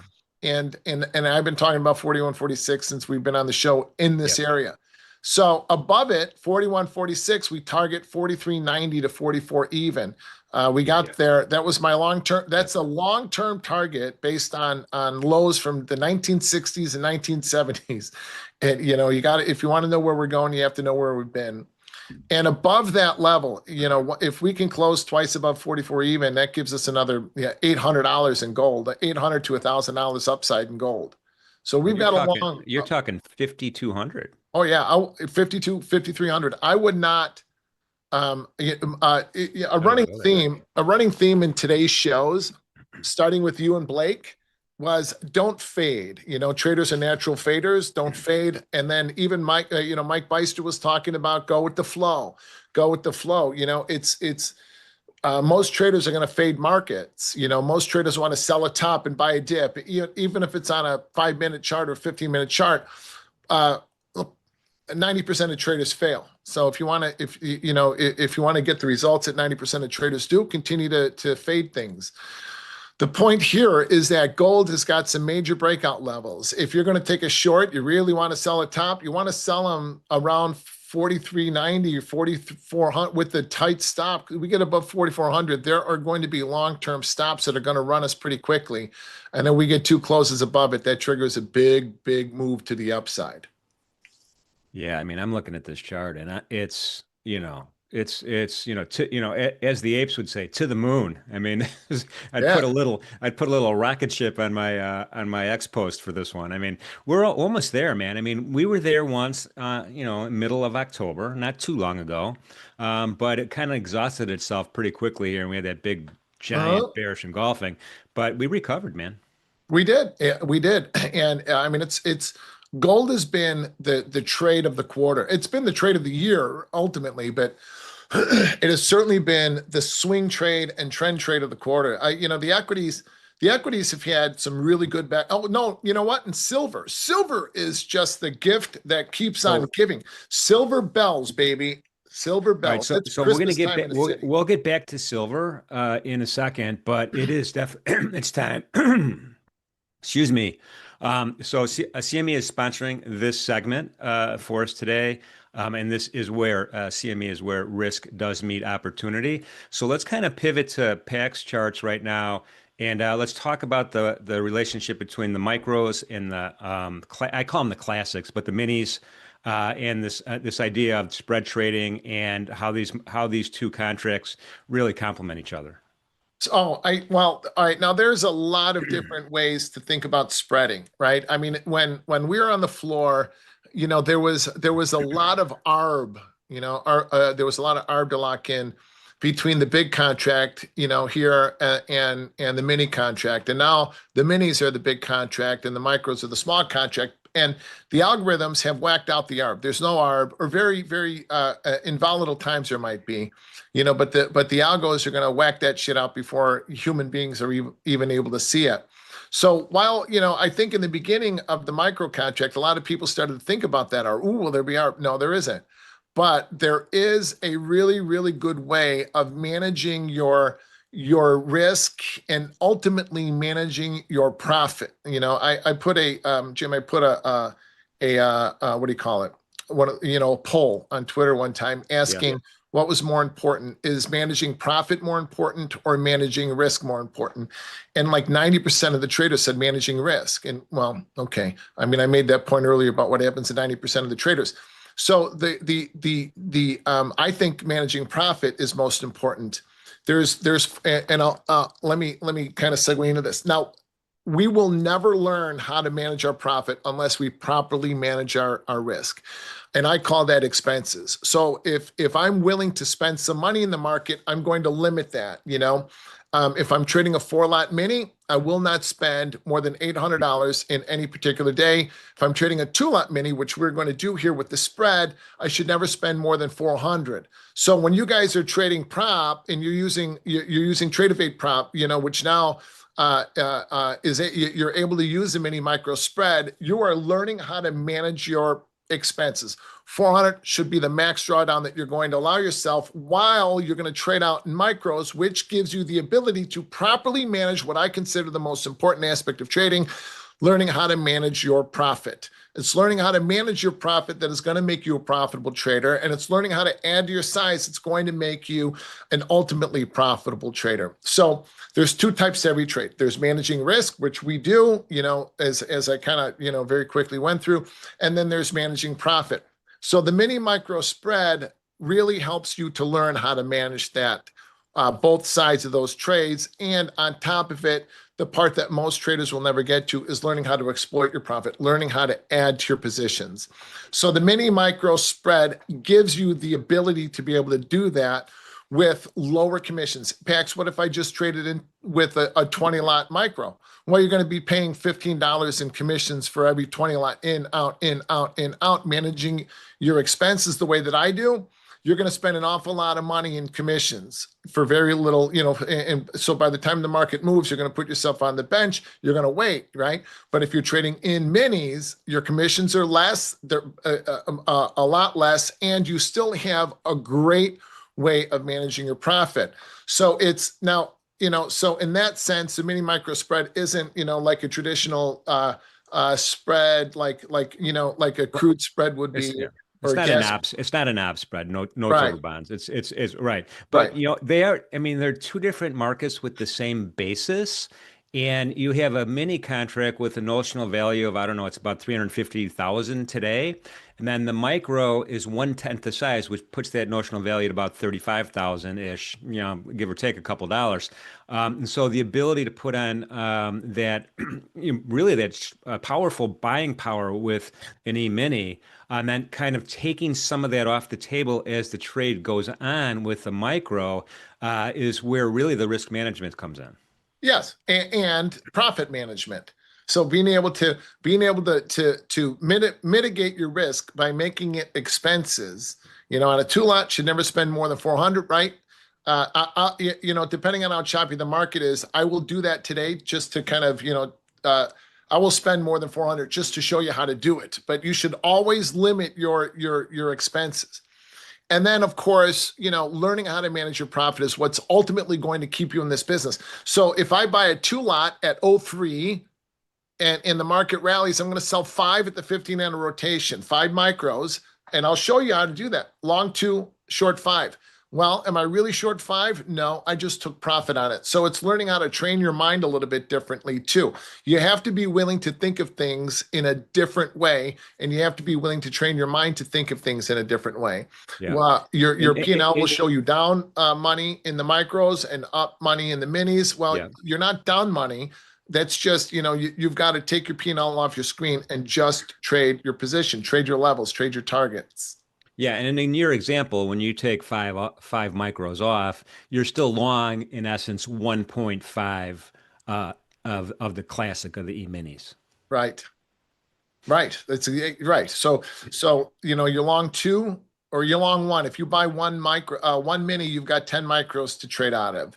Yeah. So if you buy 2 minis, you've got 20 micros to trade out of. And what's the way that I manage my positions, the way that I manage my entries, what's the difference in risk between a 1 lot and a 2 lot? A tick, 2 ticks, so $50. What's the difference in profit management when you got 20 micros versus 10? Well, a lot. So for 50, maybe $100 of extra in expense money, you get twice the amount of profit management open to you. So exponentially more for what, $50? I can $100 on the upside. I can take that. Yeah, no, for sure. And now, so today, on the open, we're gonna Pax is gonna demonstrate this on the E-mini S&P. Now, keep in mind, there's micros in all the stock index futures. There's micros in the metals. Gold in particular is very, very popular. I mean, gold right now we've done. How many contracts overnight, if I could find it real quick here, which I can. 216,000 contracts already on gold. We have them in the currency pairs. Micro crude is very popular. So it's not just the mini S&Ps. It's several different highly liquid CME group markets as well. So, but we're going to be, when that bell rings, Pax has got that, he's got the ES loaded up on the screen. No, you guys, listen to me. Listen to Jimmy and I here. One E-mini, whether you're talking about NASDAQ, S&P, or gold, is equal to 10 micros. 1 mini is equal to 10 micros. 2 minis is equal to 20 micros, okay? And 3 would be 30. So 1 equals 10, 2 equals 20. The one exception to that is silver. Silver is a 5-to-1 instead of a 10-to-1 relationship.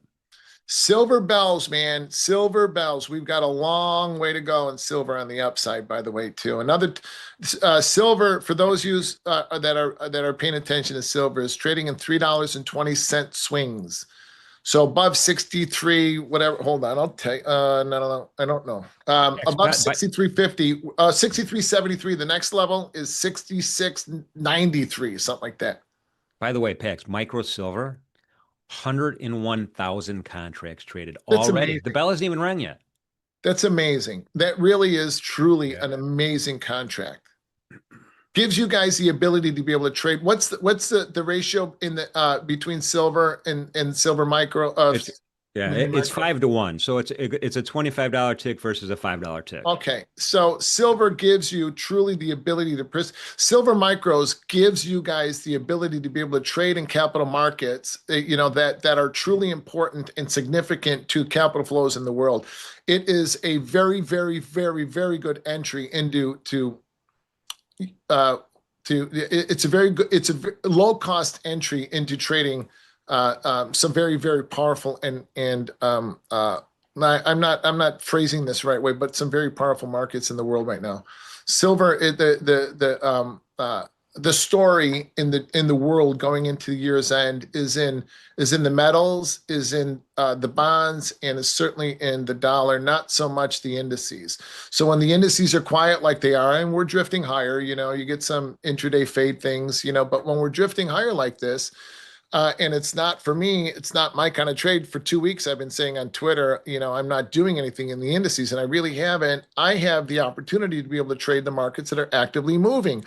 And if you're a newer trader, you're learning how to trade those markets. The micro contracts are a great segue in. If you're a prop trader and you're learning how to trade, other capital markets, is a great way to segue in. And if you're learning how to, if you're moving beyond trading micros a little bit, trading the many micros as a spread is a great way to be able to learn how to be a long-term profitable trader. All of you should be giving yourself the gifts of time here. Don't try to sprint before you can run. Don't try to run before you can walk, and don't try to walk before you can crawl. It's a natural, and don't do it backwards. Walk, crawl, walk, run.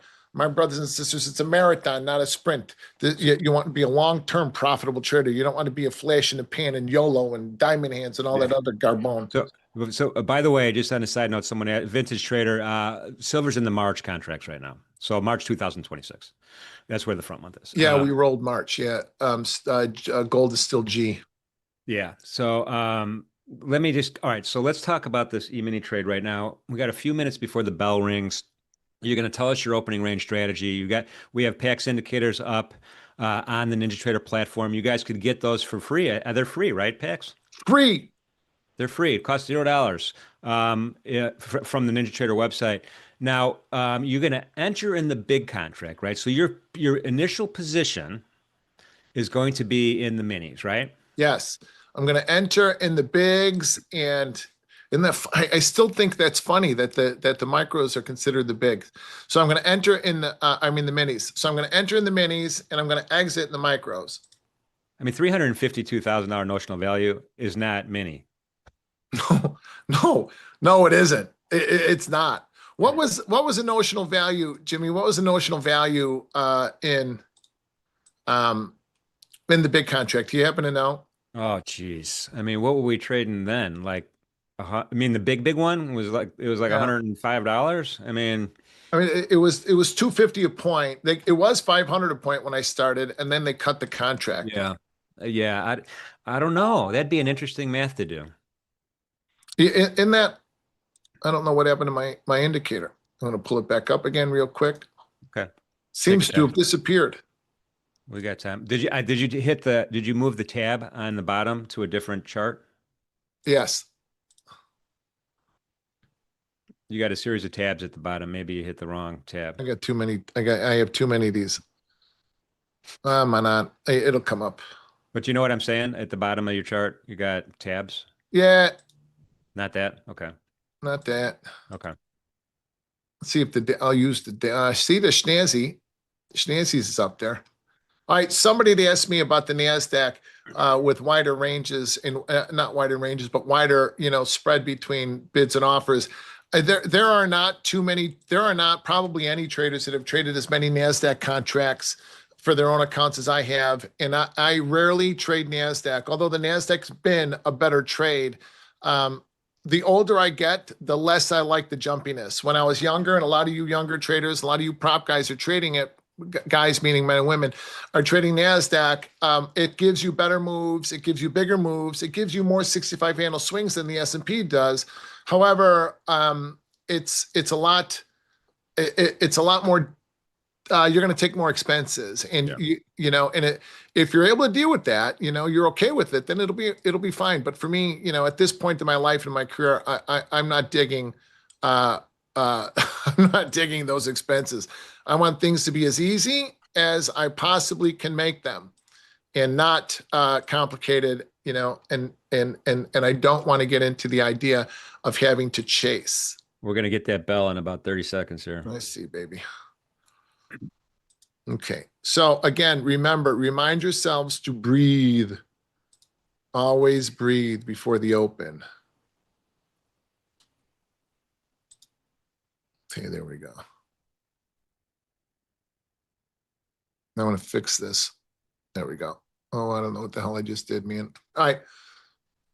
We have 10 seconds. 5, 4, 3, 2, 1. Pop, pop, pop. No, there's no momentum to this. There's no very low volume on this open. So again, if I wasn't here with you guys doing this, I would not be trading. Oh, another thing to mention, we did not talk about rollover. This is the heaviest day of roll. Seriously would not be anywhere near this market if it wasn't for you guys. You know what? I'm going to trade NASDAQ.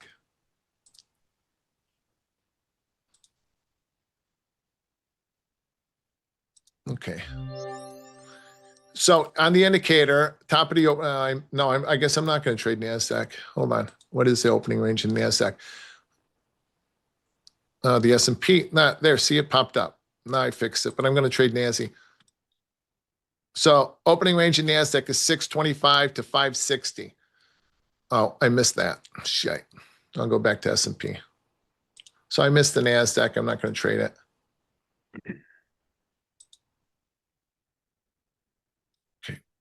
I'll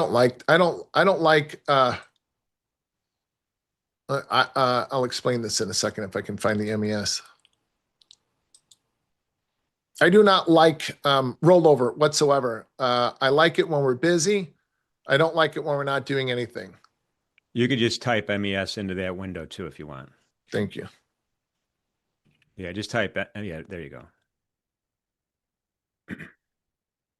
Look how choppy this is. Yeah.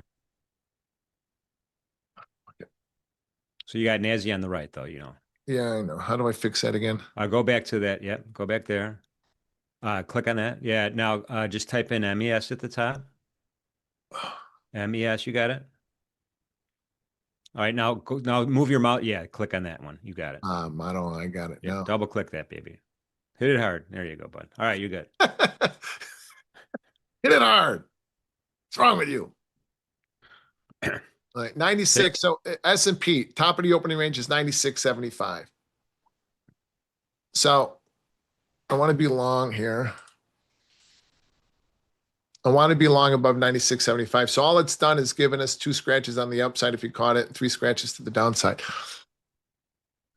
Let me move this camera a little bit.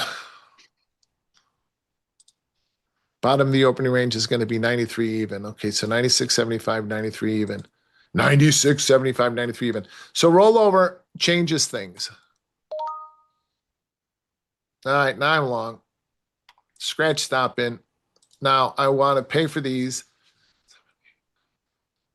Texas long 2 minis. With the scratch stop in, so I can't lose money. Cursor on the buy side. If I get stopped out, I'll put them back on if it holds. Yeah, see, I don't like pullbacks because of that. All righty, long again. Bid him, you dirty Nelly, you. There All you right, go. got a point into it, another scratch stop, and I'm not going to turn a 1 point profitable trade into an expense. No, sir, not me. Scratched out again. I'd rather take a scratch than a loss. I can always put the trade back on.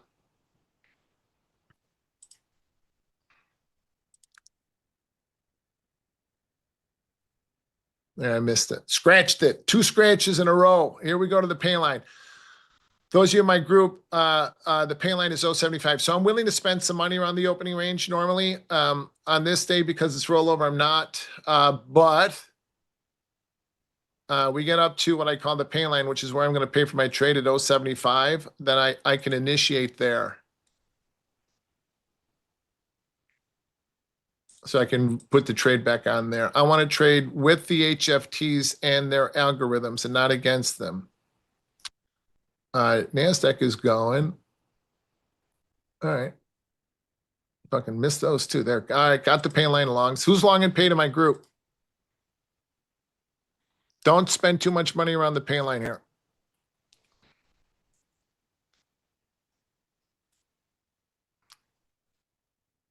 No, NASDAQ is not rolled over yet. We don't roll over until the volume is heavier in March, guys. So that will be Monday or maybe Tuesday. This has been kind of a late roll.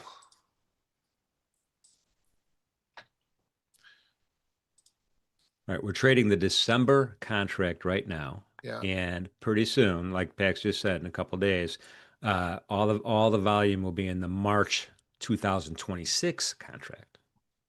And that's when we roll. So one of the reasons, so rollover, do you guys understand the concept of roll? Does anybody not understand what happens during a roll? And I don't want to talk about it unless if you guys know what it is. I don't want to bore you with it. If you don't, I'll explain it real quick. Open interest is the amount of open contracts. Gold and silver is starting to sell off a bit.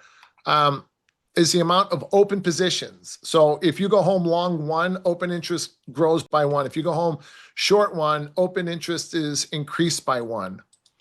So those in my group, you bought 96.75s, paid for the trade at 0.75, or you're flat like me, waiting for another entry.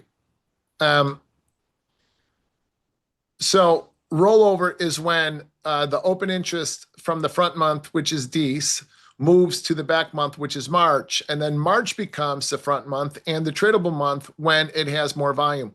Right now, volume in Dece is 286,000, and volume in March is 100. The S&P 286,000 versus volume in March is 106,000. So there's still 180,000 contract difference. So maybe we do roll on Monday. All right, let's take on another long here. All right, now go. You dirty son of a bitch.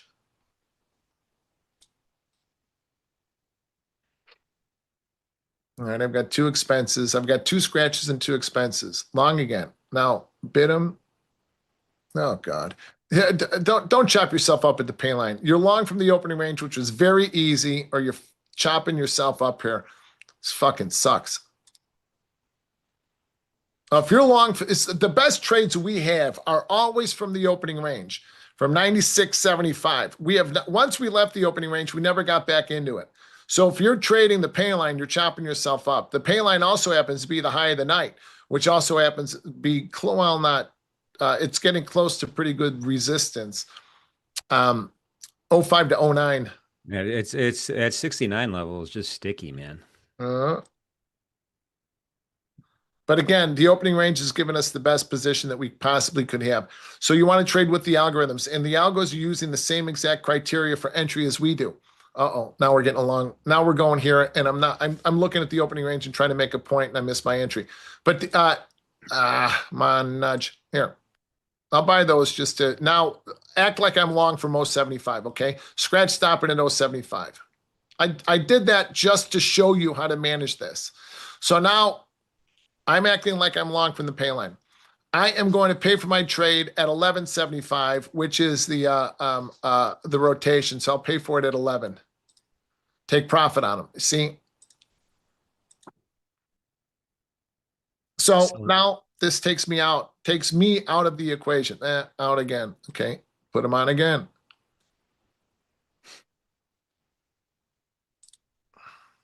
We are not going lower. But then again, we are not going higher. Dreaded creeping rallies. If I was not doing this with you guys, I would not be doing this whatsoever. I would not be trading.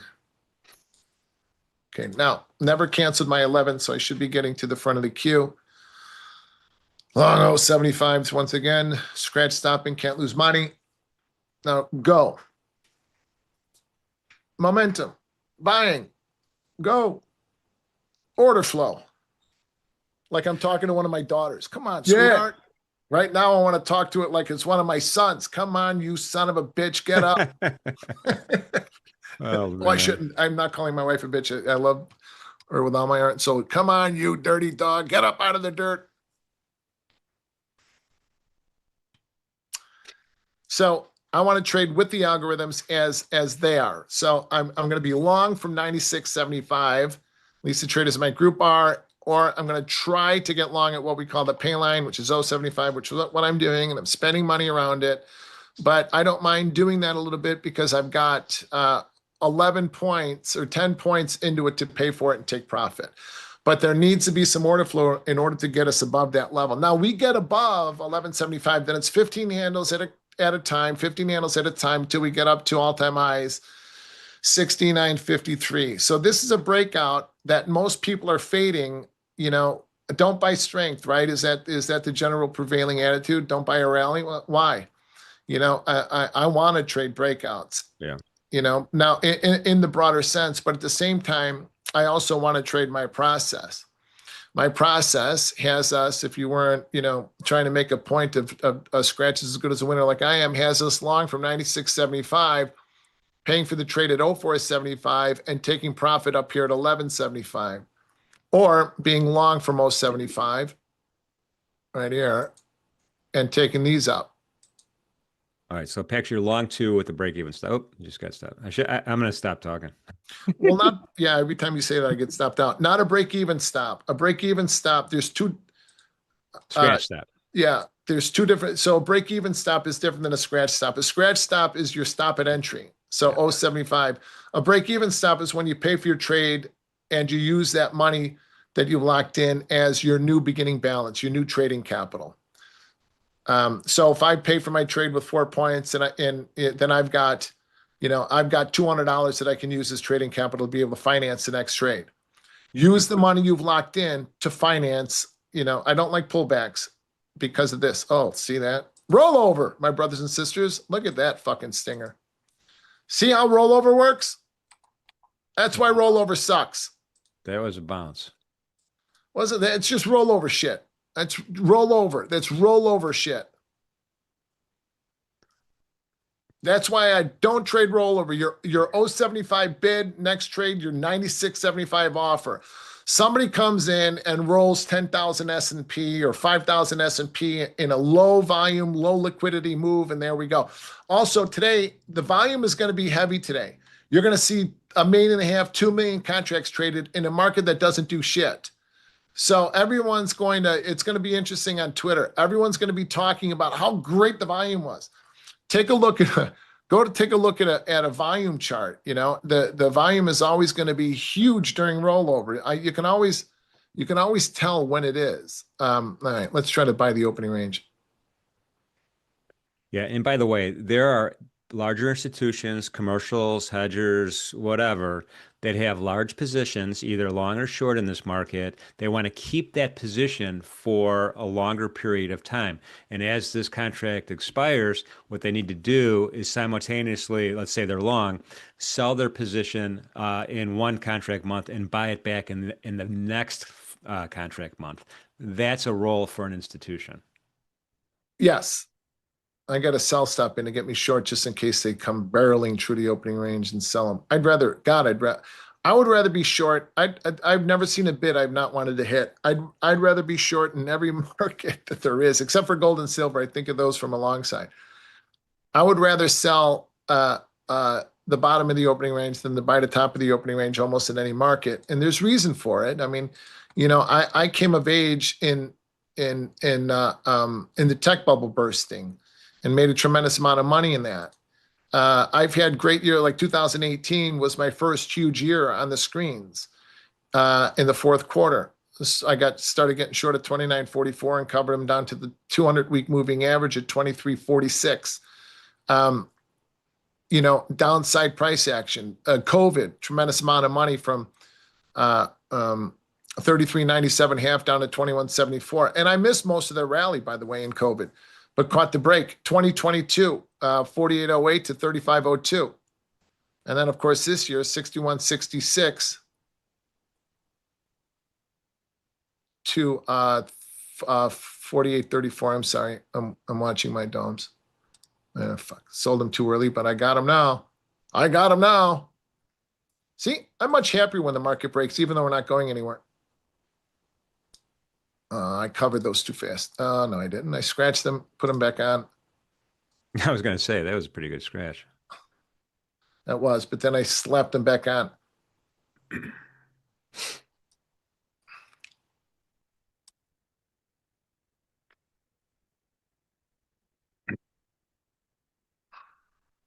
So watch these matchups. 93 equals 50. 68.90 will be interesting.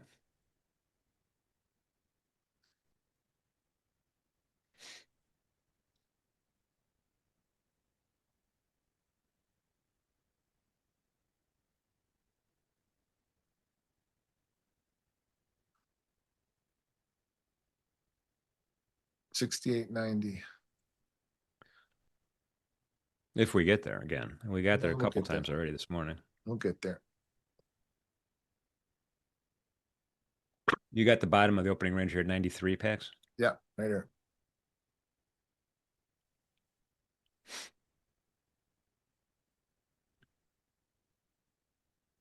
If you're aware, if you're watching, I'm watching the on another screen. I'm watching my matchups.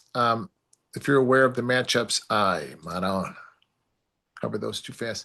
If you're aware of the matchups, meaning the NASDAQ, S&P, kind of what prices are matching up, then it helps you stay in trades, and it helps you cover trades. I should be short 93s. Give me a chance to sell them. All right, sold them there. So 93. I don't have a NASDAQ dome up on here, but I'm watching them on my right chart, or on my right screen. So, like, the S&P is trying to break, but the NASDAQ the S&P has been weaker. And no. The NASDAQ has been weaker, or the NASDAQ has been lagging. I got stopped out again. You dirty son of a bitch. The NASDAQ has been lagging in this rally than the S&P. So it's not weaker, it's just lagging. If they start to break, then the S&P, then the NASDAQ is weaker. Boy, this sucks. Rollover sucks. So Pax, when you're trading by yourself at home, not streaming, are you yelling at the screen? Yes. Okay. Well, if I'm not streaming, I'm not trading today. I'm nowhere. I'm just saying in general. Are you gonna? Is it a dirty son of a bitch when you're? Yeah. I've been known to break screens and all kinds of crazy, stupid shit. Yes, all kinds of nonsense, Jimmy. There's like, I have superstitions. When the markets are busy, like in February, March, and April, when we were super busy, and I would have really big days, I would wear the same clothes for until that streak dried. Oh, you got the lucky shirt going. I get it. I like it. Not just lucky shirt. I mean, I wear the same socks, same pants, same shirt, same drawers. Not the lucky underwear. We can't. Yeah.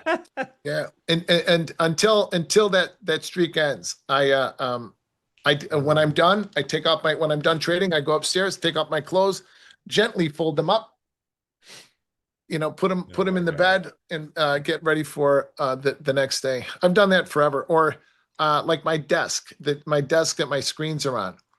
I don't even know how old it is. It's my nephew's. My nephew used to do homework on it. It's where I made my first electronic trade in 2013. And Here we go. There we go. Here we go. All right. So now I want to pay for my trade. 93.89 is where I want to pay for it. But I'd like to.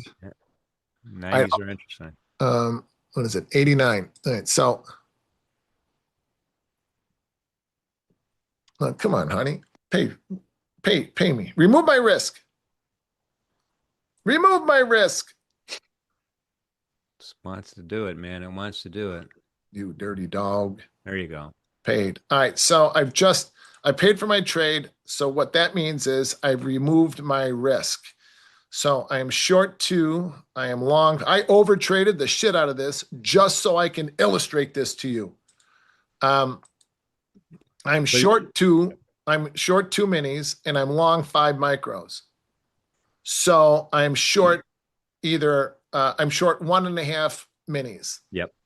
So now if I get stopped out, if the market comes back up to the opening range and stops me out, and I am long 5 micros. If we get back inside the opening range, I can stay long 5 micros and see what we do. But really, I should just exit at 93 in both of them if we get there. Oh, my. If we start pressing below 90s, I'm going to be worried.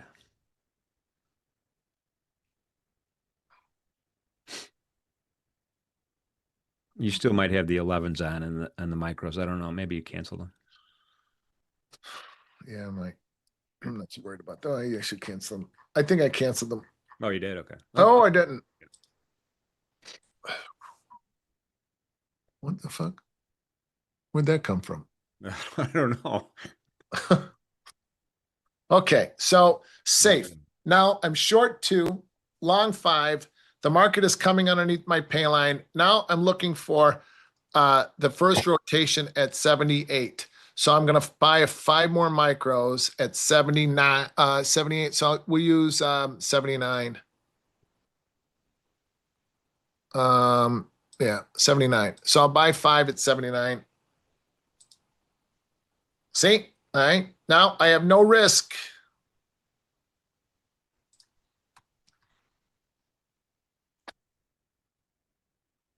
All right. So please know, you guys, I mean, I would not be in front of the screens trading this today just because well, we have no reason really to move. I would, maybe I would if it wasn't rollover, only because we're, at resistance and I'd want to see if we break or take it out and rally. So we're at kind of an inflection point. But because it's the roll, I've historically taken the 2 weeks of rollover off. I would go to my place in Arizona, or I'd go to depending on the season, or I'd go to my place in Wisconsin. But as the spread between the front month and the back month has expanded, March is at a 60-point premium to D's. So March, how do I do that? How can I show the March contract? Well, okay. So never mind. I'll screw it up. Let me just look at I'm the opposite of you though, man. I love rollover. No, I can't see. Well, okay, that's the point that I'm trying to make. So right now, March is trading at 69.46. So it's at a 60-point premium. Now, since like 22, when the Fed started raise rates, then that spread started to widen from a couple of ticks to 60 points, which has increased volatility a great deal. Yep. So the vol during rollover has been, especially in times, where we have reason to move, it has been a very, very good trade. Lately, and we have, this is an exception, but normally during December roll, we have the December Fed meeting, last year, my best trading day was December 18th during 2 days before expiration. Yeah. And 2 days before expiration and during rollover. It was during rollover, 2 days before expiration. It was right after we rolled. So that exacerbates volatility. When there is no volatility, that volatility is compressed. So I don't know if that makes any sense. In times of volatility, rollover will expand that volatility or exacerbate it. In times with very little volatility, then it's compressed, and that volatility that compressed volatility becomes very choppy, and I can't stand. That's why I don't trade NASDAQ, because it's too choppy.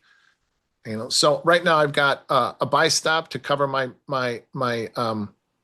minis at the opening range, and I have a sell offered at 93 to cover my micro longs. So the reason, go ahead. Yeah, so you're locked in at break even.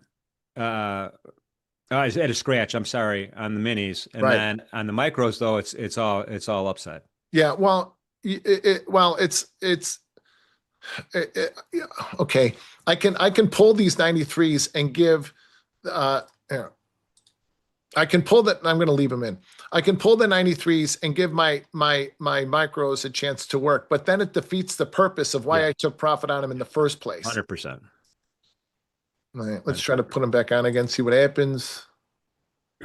Out. Oh, my own. I just got long. Okay. That was a double click mistake, Aruski. Not a double click mistake, Maruski. Yeah, rookie mistake. So yeah, does that make sense? So if I don't sell the 93s out the second that I get stopped out, then it defeats the purpose of me paying for my trade or taking profit on it. Now, because now I'm just naked long, but there are going to be circumstances where I'll want to do that, and this is a whole nother powerful piece of trading this way. Now, how many of you guys are familiar with my concept of equidistant swings? In the chat, please answer. Because if you are, I won't explain it in detail. But how many of you are familiar with my concept of equidistant swings? What the market does on the upside, the market will in fact do on the downside. I know you are, Brian. You're in my group. Duck, it's you too. How many of you guys that are not in my group familiar with it? By the way, I know nothing. Have a great weekend, man. Thanks for being here. Huh? You throw me out already? No. I just wanted to let I know nothing. Thank you for being here, man. Have a good weekend. Yeah, I know nothing. Thanks. So, if the market has a rotation or two, at least if the market has two rotations. So let's say we sell 93s, we come down to 78, we take profit, we go 78 offer, I add more, take profit at the next 15-handle rotation. So we get a 30-handle swing lower.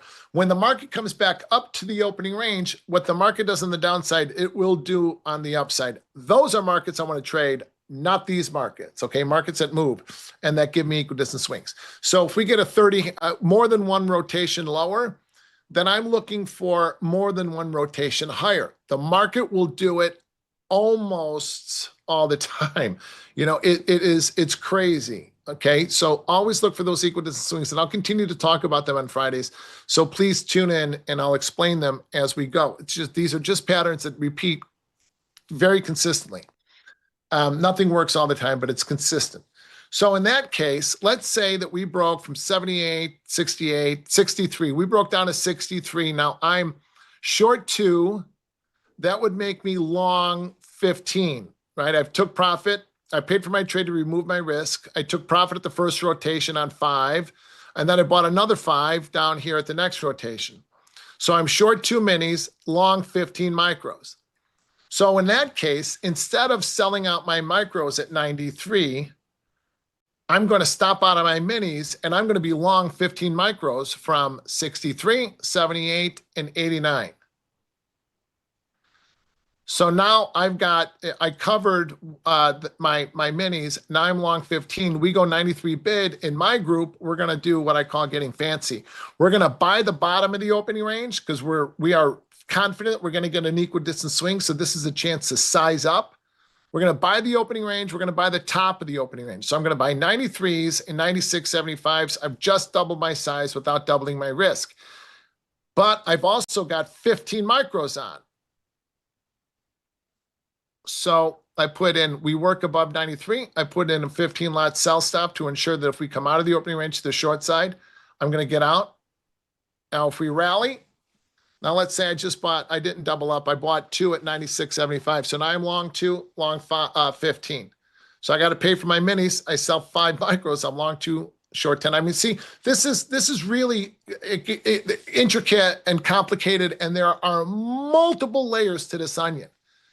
But it all comes down to the same risk management or expense management with exponentially more profit opportunities open to you. That's the point that I want to make. Even if this doesn't make any sense to you, at least you know that by trading this way, it gives you a vast amount of profit opportunities open to you. Does that make sense? Do you guys have any questions on that before I skedaddle and let XY and Chris take over?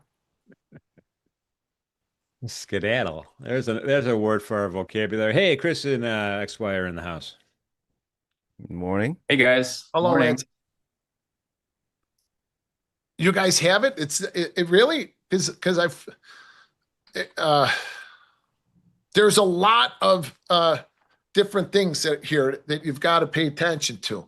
You know, look at, most of you think that your stats matter. They don't. How you're going to increase your size, how you're going to manage your profit and increase your size. That's what ultimately matters. Scalping, fading things, you can make a bunch of money, but you know, eventually you're going to limit yourself. You know, we get 30 handle swings, we get another 30 handle swing to the upside. I know what we're doing, and I know that we're going to continue to trade those markets, and those are the markets that I want to bang out big size on. You know, so you go from a 4 lot to a 40 lot pretty quickly if you know how to properly manage and exploit your profit. And the spread gives you those abilities to do that. Some prop firms do, you know, Raging Cajun. Some prop firms do. I think, I don't know which ones do and which ones don't, but like Trade prop gives you the ability to be able to trade this on their front end. You know, you just have to find what prop groups are allow you to do so.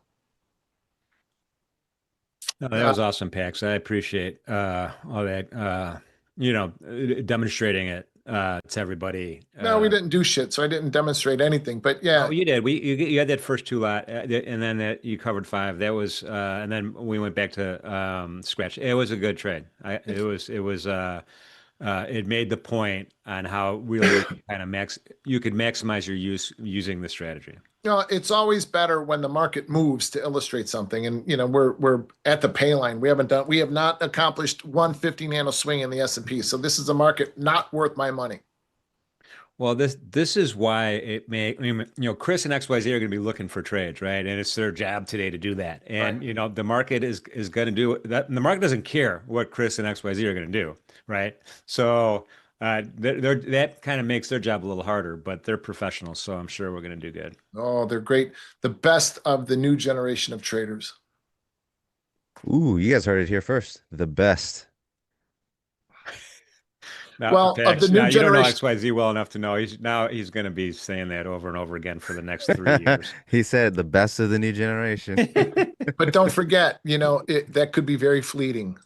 You got to make Oh, sure yes, that you it maintain it surely over is. a very long period of time. And that's the difficult part. Oh man, it is. But anyway, I don't know. I've been doing this for longer than you, Pax, and I every single day I can't wait to get to the screen. I'm engaged. I have my mobile app at night looking at it. I'm sure my wife hates me, and I'm like up here. I'm here at 5:30 in the morning, just loading up charts and thinking. And it's I just love being engaged in this. Fridays are the best Dude. ones, the best streams. This is the greatest business in the entire history of the world. There's never been another business like this. There never will be. The trading floor was better than this, but look, and you know, in a world too, like you guys are young guys, you know, and in a world that is rapidly changing with jobs that will no longer be available, this will be available. Yeah. But the trading floor was different, Pax, in that it was a social phenomenon in addition Yeah. to the work at hand. Right. Yeah. Right. And that's what I love about NinjaTrader Live is we have that social aspect to it now. I mean, look at the folks in the chat. I mean, they're, just rolling. I mean, they're very intelligent. They're very smart. They're asking the right questions. They're helping each other out, regardless of what me and you say, Pax. they're helping each other out, which is just fantastic. Yeah, that's what makes this great. We'll never replicate the floor, but we can pull what was best out of it and try to replicate that, which is great relationships and learning from one another. And that's what we're doing here. Yeah, but here in this environment, now we have it. We could be more intimate with the other folks that are trading. So Chris is going to give us his game plan. Right. XYZ is going to tell us what he's thinking. And you're not going to necessarily get that in the heat of battle when you're trading on the floor, right? You're elbowing the guy next to you saying, get out of my way. You know? Get See out of who's my on the way, other side. Who am XY. I going to go beat up? Yeah, he's not going to elbow me. He's in California somewhere. I don't know where. Anyway, so let's kind of pivot a little bit. Let's XYZ start with you. What are you seeing so far this morning? Well, I am short. Um, Anyone who's been on enough during my streams knows how I feel about the greatest squiggly line of all time. So that's where I got my short. It's so a broader view would be just interest in the market. We've had interest higher and lack of lower for I mean, it's been a while, right? And as we finally broke, we did build. We did build. So I see that at some point they decided to just rip this one more time. But ultimately they are still trading under here is what I'm noticing today. And we're building, right? So at the open, the market opens, it flushes, and during that flush, so one of the things I look at, and maybe I'll do like a write-up or a video on this over the weekend if I have time. During that push down, what I look for is it resolved in a way of did everyone get a chance to really auction this price or did everyone choose to? On that move down, we had a couple of points. I test right now, I don't remember exactly, but I'm gonna say like up to 6 points of incomplete auctions. What I would consider incomplete. Very one-sided. One side did not participate. One side didn't really get the chance to participate. They didn't really make that choice. It ran down and ripped up and left that low, which instantly I was like, okay, if they give me an opportunity to get short, I will short into this low. So as price, it starts to move, it starts to move up, it starts to move up. I'm just watching the offer.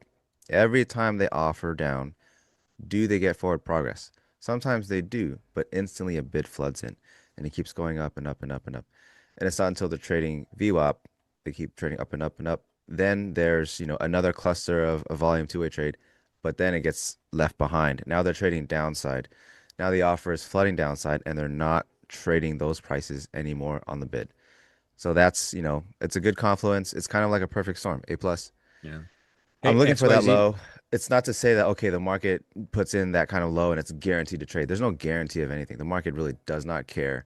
Ultimately, oh, is this a nice low for us? Is this the market doesn't care. It has orders Yeah. to fill and it's going to do so.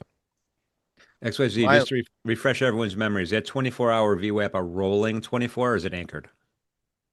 It's every open, so it's anchored to every Globex open. It Okay, will start another one. got it. Um, yeah, so it's one of those things that I notice tends to happen. Highs and lows left that way in terms of volume tend to be reconsidered. So it's not to say the market does this. It's guaranteed to happen because the market wants to do so. Who knows? It could be this, it could be that, but it just tends to happen. So perfect storm right at VWAP, giving me what I want to see on the DOM. You get the short. I was very, very heavy-handed on this because the market does not spit this setup at me very often. I don't think it does at all. To allow me an entry at VWAP to get to what was the low. It doesn't happen. Usually it'd be somewhere else and it's not that good of a trade, right? Or it's not as good. I'm not gonna say it's not good. But that was the short.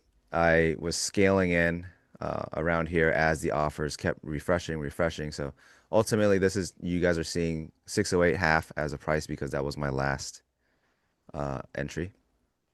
Um, All right. and Nice that's the job. short. I'm looking lower because, well, volume stopped transacting higher, really. Yeah. And the last batch that did was now offsides. So I'm looking at, I think if they're gonna, you know, show less progress upside, they're going to start filling downside. And we've got some room. We can start filling out this profile down to this line right here, which is just a prior range, right? Prior range right here. And, address things as they go. But that's the short. I think it's a very convoluted setup because of weird order flow factors, auction factors. But if there's enough interest, I'll Nice. put something up for you guys. All right, all right. That's awesome, man. Great trade this morning, XYZ. Christian, how you doing, brother? Good. How are you? Pretty good, man. What are you thinking for today? Uh, NQ's breaking pretty hard, being hit by some earnings that came out in the semiconductor space. So I am thinking that we're going to see lower because we failed to hold this. Let me share this 4-hour chart here. This was the range that NQ was in. We are failing to hold that here. We tested it recently, the 560s area, and now we're moving back down to prior day low. This is that big daily range breakout, and we had a pretty big reaction this week off it. So we have to see how we react going back into it. If we form acceptance there, then we'll probably trigger a daily failed breakout out of this multi-week range, and that can mean pretty bad business. We can go all the way, significantly lower. So it's going to be a big test here at this, let's say 340 to 400 range for NQ. For ES, this breakout is failing from yesterday. There was a nice consolidation that it broke out of. We typically want to see a higher high, higher low hold. And after holding for a bit at this 68, 80s, 90s, we're moving back down to test that breakout. So if this breakout fails to hold here at 68, 60s, then which will be in alignment with NQ coming back down to this daily support area. If we form some acceptance there and fail to hold, we can drop significantly lower. So we'll have to see. I'll be focusing on that area here to see if we can get a reaction. And then if we form some acceptance, then align with this breakdown and look for shorts. That's great analysis, Chris. Thank you. Everybody listening to us, thank you for being part of the NinjaTrader Live community. Where else do you get this great analysis from a couple of folks who are really experienced here? So appreciate everybody being here with us today on Capital Preservation Friday. Subscription button. It's right there, probably on your screen right now. That means a lot to us. Hit that subscribe button if you haven't. We'd greatly appreciate that. I know a lot of you already have, and we thank you for that as well. So having said all that, we had a great morning this morning. Pax, I think it's time for me and you to let these young bucks do their thing. Oh, they already are. That was fun to listen to. Thank you guys for that. XY and Christopher, thank you, or Christian, thank you for those great explanations of what you guys are doing and what you're seeing. It's really interesting for me to listen to. Like you said earlier, we never stop learning. The S&P, I don't know, not strong, and NASDAQ not strong either. But be careful; it's rollover. You stops. There you go. All right, My week is over. All right, Pax. Listen, man, you have a great weekend. Love you, brother, and I will talk to you soon. Love you, Jimmy, and everybody. Have a great weekend. God bless you all. All right. Trade them up, boys. Guys. Trade them up. Good luck. Thanks, Pax. Have a good weekend, guys.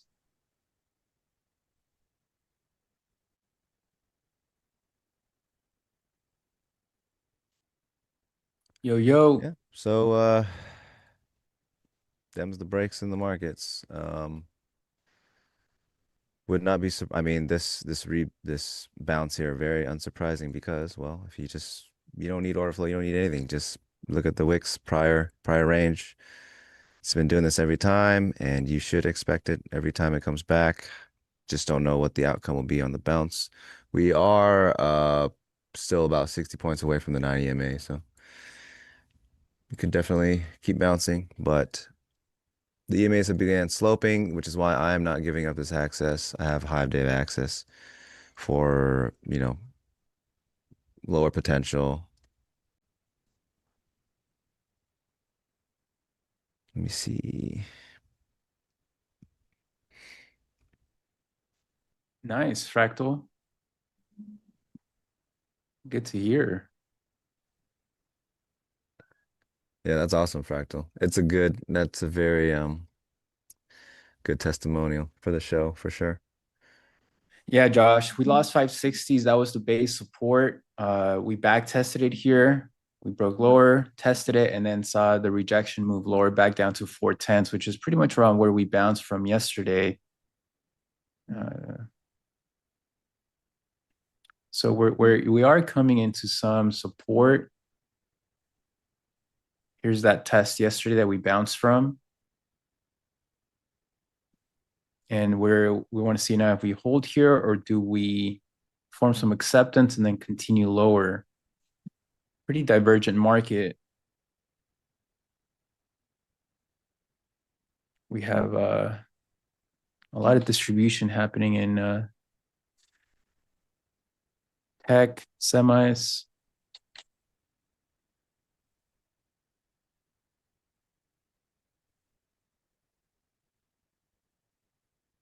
But gold, yeah, gold's shot up.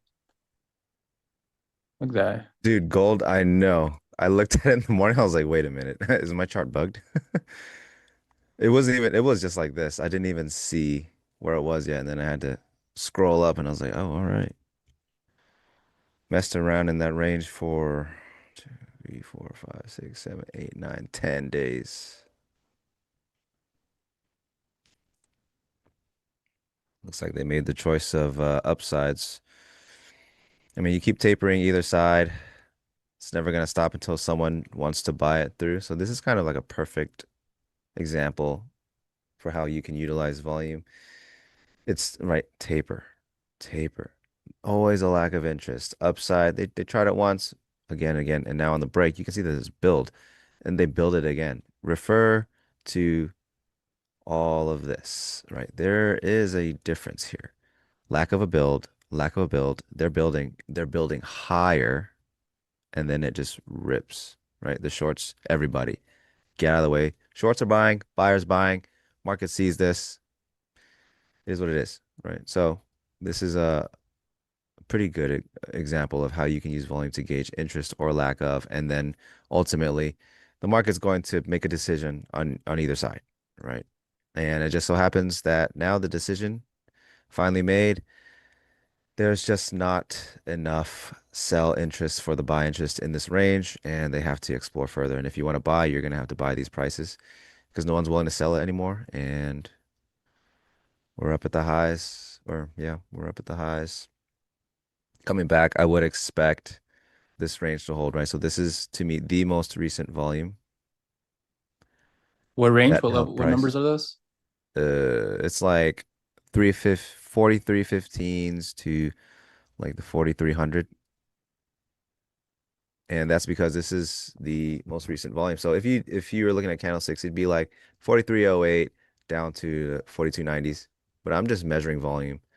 And this would be where you would expect to hold because this was that breakout volume build. Lots of buyers in here responsible for this, even finding buyers higher. So it's not unlikely that they'll start to fill in this volume here on this P shape, come back and see if they can find a bid in this range at some point. The new lows for ES and NQ coming up. It's close to that Pride Day low. NQ might want to take that out if we're putting in some sort of low and then maybe a relief bounce. Big breakdown in NQ though, and maybe now we finally stick this breakdown below 560s. Every time we broke it, we just hit 400 and then bounce back up. So if this time we can form acceptance at 400, you know that buyers aren't showing up there to buy back up. And then the breakdown from that acceptance can be a really good short.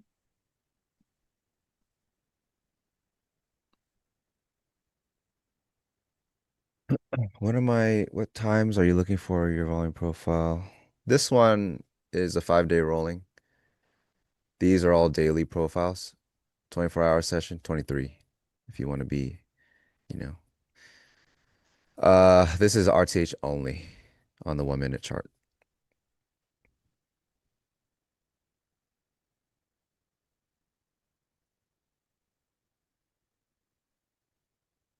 Short off 24-hour, yes. Short off 24-hour. I did have some added confluence. So otherwise, that move up to the 24-hour VWAP, I mean, it was a strong bid for sure. And I got I got really lucky on that big wash down. It was like an instant. I mean, it went like maybe almost 50 points, 40 something, but I just like straight up started market closing some of the shorts covering. I covered 5 of them down there and I held 3 for the low. Ultimately, the trade idea was a new low because of what I explained earlier. So I covered 5 on that. I don't know what that was. I mean, Pac said it was like a big roll that came into the book. Whatever it was, it paid me about, I'm gonna guess I probably covered for about 40 after just marketing out. 40 points on 5, got 3 at the new low, and I'm just been holding this one. So usually I would have covered the one already because this is my next point of reference for a bid, right? And I don't want to hold through a steep pullback, but I was heavy-handed on the short and I got paid really nicely. And now I could feel like this is less, it's more inconsequential and I can hold it comfortably. And if we're going to build lower, the idea is, all right, we'll keep building and we'll see when they stop building, and they just haven't. So on this pullback, yeah, it wasn't the greatest to sit in for me because it was like half of the P&L on the runner back, but it was the first test of the 9 EMA since we broke. So my gauge was, look, if they hold this spot, we're going to just keep going lower. And if they don't, I'll probably cover this thing somewhere around like 30, 35 points and call it. But they held where they needed to, and now it's just been sequencing downwards. So those are my thoughts on this runner. I don't even remember what the original question was. I apologize. If I took a long this low, what would my profit target be? I mean, if you're getting a long here, you're looking for, I mean, it's got to be like 540s at this point for your thesis. Obviously, I would be taking profits along the way. If I got long, let's just say, I don't know, the 430, I would definitely be taking some in the 470s right here, 460s upper before it starts to taper in this particular distribution. Take profits up here and see if you can keep running it. You got room to the 490s. 490s is where the 9 is right now. But I wouldn't look for this long, honestly, personally. It's not just because I'm sitting in short, but if I'm looking at where the market's building volume now, this is a much different trade than like this long down here because this was the first time back. They could build a little bit, leave it behind, trap it, and go up. But this is after already doing that, and this should not have occurred if this was going to remain like a trap. So, and they stopped building upside. Sure, they traded it. They didn't really put in any volume though. Lack of interest. The interest now is on the bottom half versus the first half. So if you want to stay in line with the market, you follow the interest, and that's where it's going. 60-minute chart is RTH and Globex. It's continuous. Where's the 5-minute chart? Not on here. Not on here. He wants per day low. Week. Yeah, prior week low would be kind of crazy. It would be crazy, but this is the environment that kind of does that. I think I'm going to be looking, if we do get into the 360s, I may consider taking that. It really depends. Or I'll trail it. I'll start the trail. And that's going to be tough because they might give a really strong bounce. Not to say that it will be a reversal, but I'm not sure how much of a pullback I want to sit in. When I could just call it good here. Carlos Profits, good morning. That's a lot of emojis there. Dom replays. Nice handle. I speak to him regularly. He's aware. I speak to Stowe regularly. Where's the 5-minute chart? I reused it a lot. I mean, it's just not visible here on the stream, but I have it.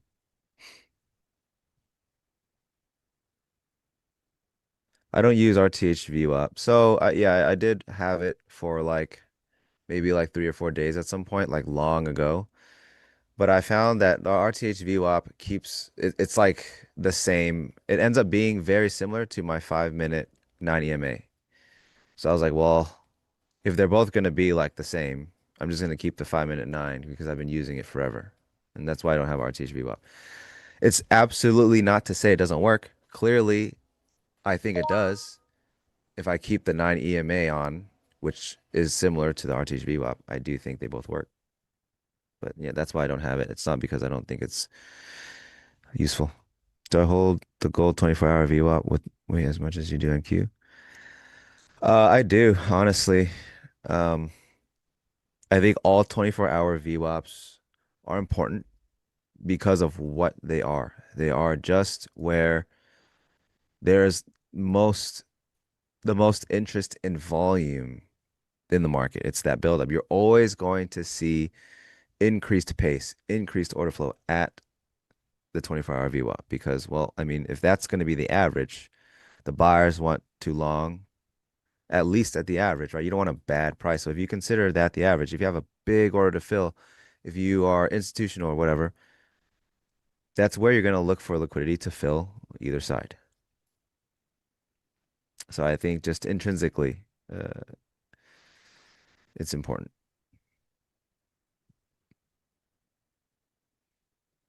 Would I consider adding position to multi-day swing? No, I don't swing trade. I like to just get on the chart and get off. I mean, if we're being honest, if I wasn't on stream, I would be covering here at this swing low. I would just cover here and move on. But How many contracts do you have left? I only have one. I've had one since Oh, okay. since the new low that was like 40 minutes ago. So when NQ made the new low, I went all the way down to one. So I've just been sitting in it. Yeah. There's no way I'm holding more than one contract and without peeling anything off on a move like this. I just don't have that in me. Yeah, I'd be peeling it off right here at this line if I wasn't on stream. But since we're on together, I mean, we might as well watch it. So I will be trailing this now just to see how far we can go. I mean, I'm locking in a pretty substantial amount of points on this.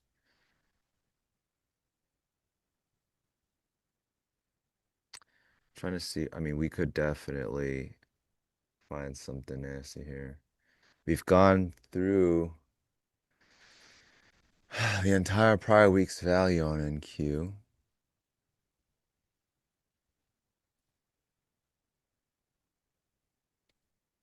All right, so there's a prior day low in NQ. ES failed to is really probably failing this larger breakout from yesterday. So then price, if it now what price the ES needs to do is reclaim 68.68 to see a potential bounce. If not, it can move back down to 68.35 40s, which is the bottom of that multi-day consolidation we were in. NQ into that big daily support where we've been sort of bouncing. It's like a range from 340 to 400. Some acceptance here, failure to hold here. We can see a pretty big breakdown because this would be a big daily failed breakout.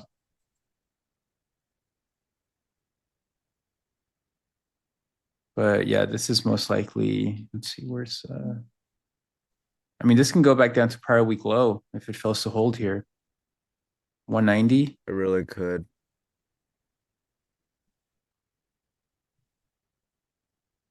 I do think there's some sort of relief bounce here because we do need to form some acceptance, consolidate to create more energy if we are to see that push lower.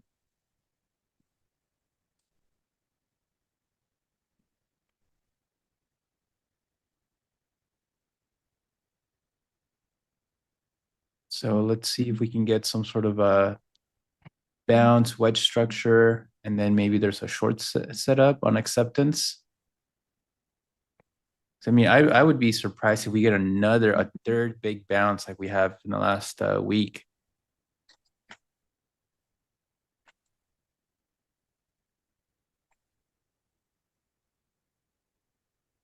Thoughts on the meow yesterday? What happened? I didn't catch the news stream. I don't know what happened.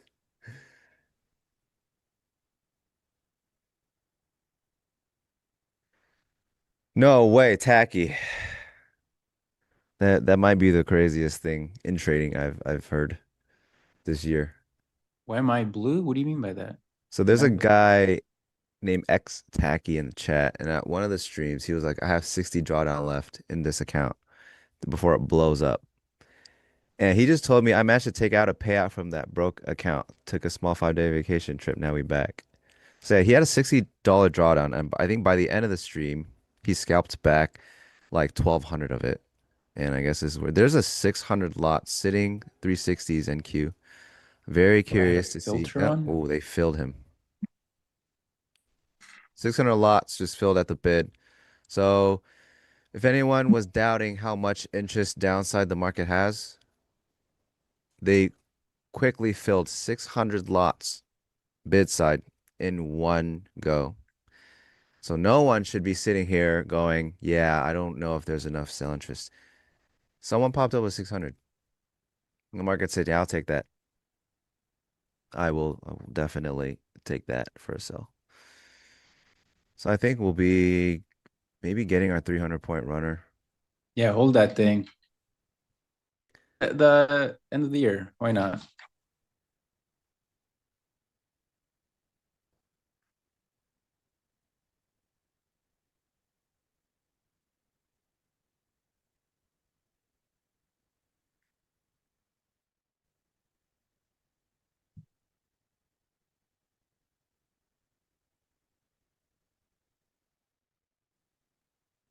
Yes.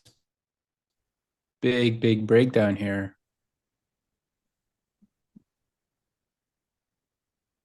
Close the market.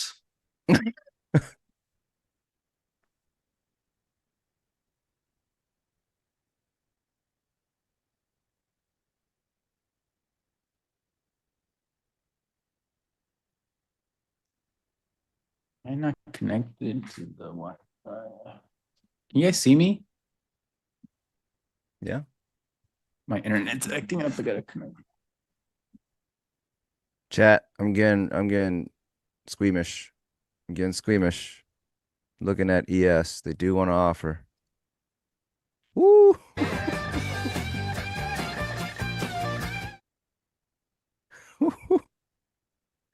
That's actually a new record. You guys have just watched me hit an all-time record for my own runner.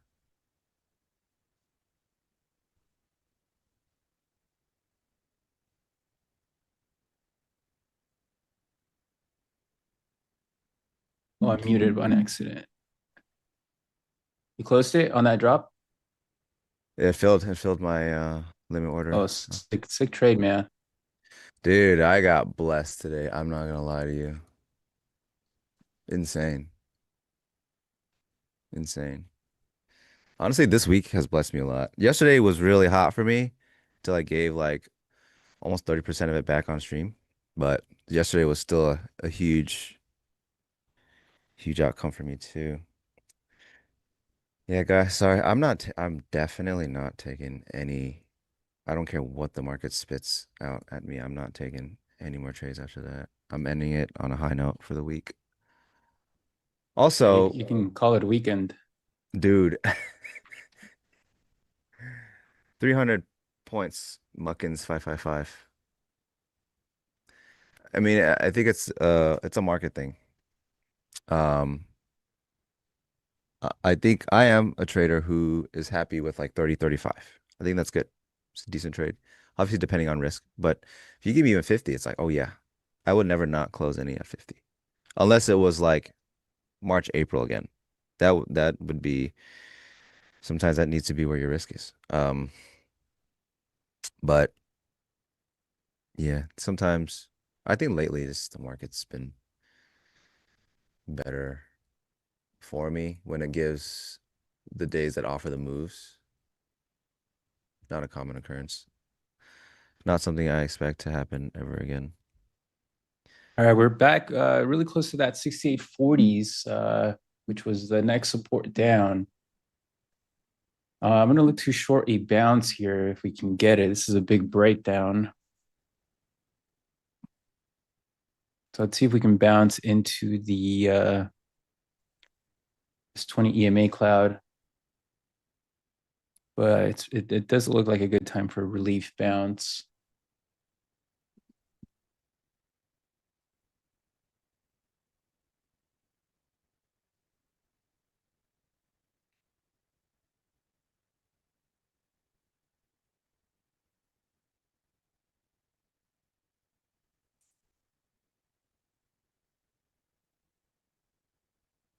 $50,000 trade? No, You'd no, be in the but it Bahamas was right now. substantial. 50,000. I don't think I will ever. I'm actually very confident. I will never, ever achieve a $50,000 trade. It's just not the way I do it. And it will require a size that I will just not be comfortable with at all. Not one that I would seek. I mean, yeah, you guys know there's tons of traders out there. You guys see them that have mid five figure, six figure trades. I'm not that guy. I will never be, maybe, probably. And that's just the way it is. I'm happy with it.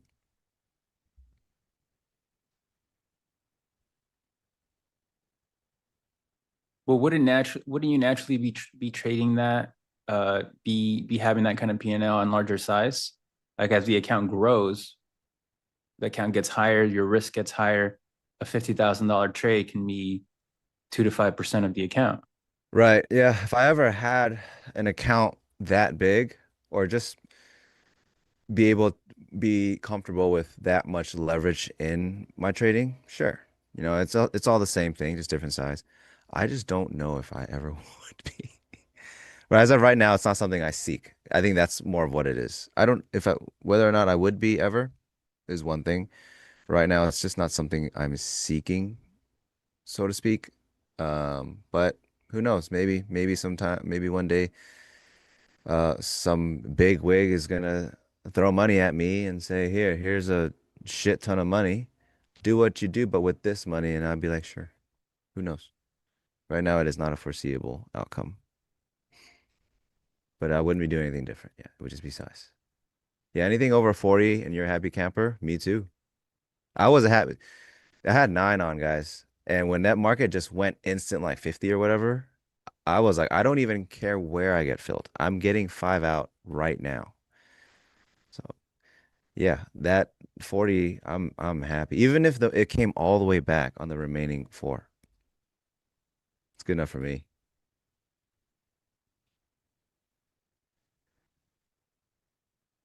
Let's see. We have a most recent 9 MA lower high here on the 2 minute. You see this downtrend here, lower low, lower high, lower low, lower high. So it's rejecting again. It can put in a third lower low, but it's into this area as the trend here on the 2 minutes starting to end. And this is where we can get some sort of bounce that can be shortable if like on a back test, like, we kept holding 400 for the last few days. You can imagine that the first test of that from the underside can act as resistance now instead of support, and may offer a short opportunity that I'll be looking for. But yes, similar structure here. We have a low, lower high, lower low, lower high. We need to reject here. Failure to make a new low off this 9 MA in both ES and NQ can mean that we can now get the reversal, or at least a relief bounce, right? I don't want to call it a reversal.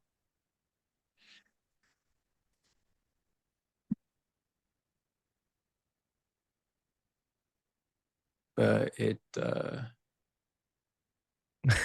Brent. Yeah, I'm not that guy, pal. I wouldn't say it's self-limiting, guys. I think I just really am happy where I am in life, and I don't yeah, necessarily seek to change it too much. I don't know. I feel blessed every day. That's what it is. Then you got, obviously Chris handles a big book or multiple books.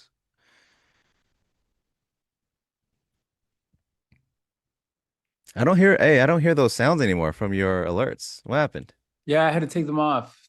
Too many It people were actually made you take them complaining. off? Somebody was outside my window saying, I can't sleep, or it's too loud. Cops talking to you. Yeah, we've got a noise complaint. Your alerts are triggering people's stops. You need to take them off. All right, so you see how we're reclaiming here this last 9 MA lower high in both ES and NQ. And now we can start the potential bounce here. But I am interested in shorting the bounce.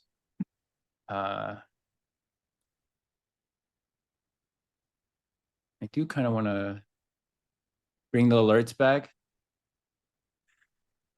Just like Nobody low-key sees bring them back. the size that I can put on here, guys.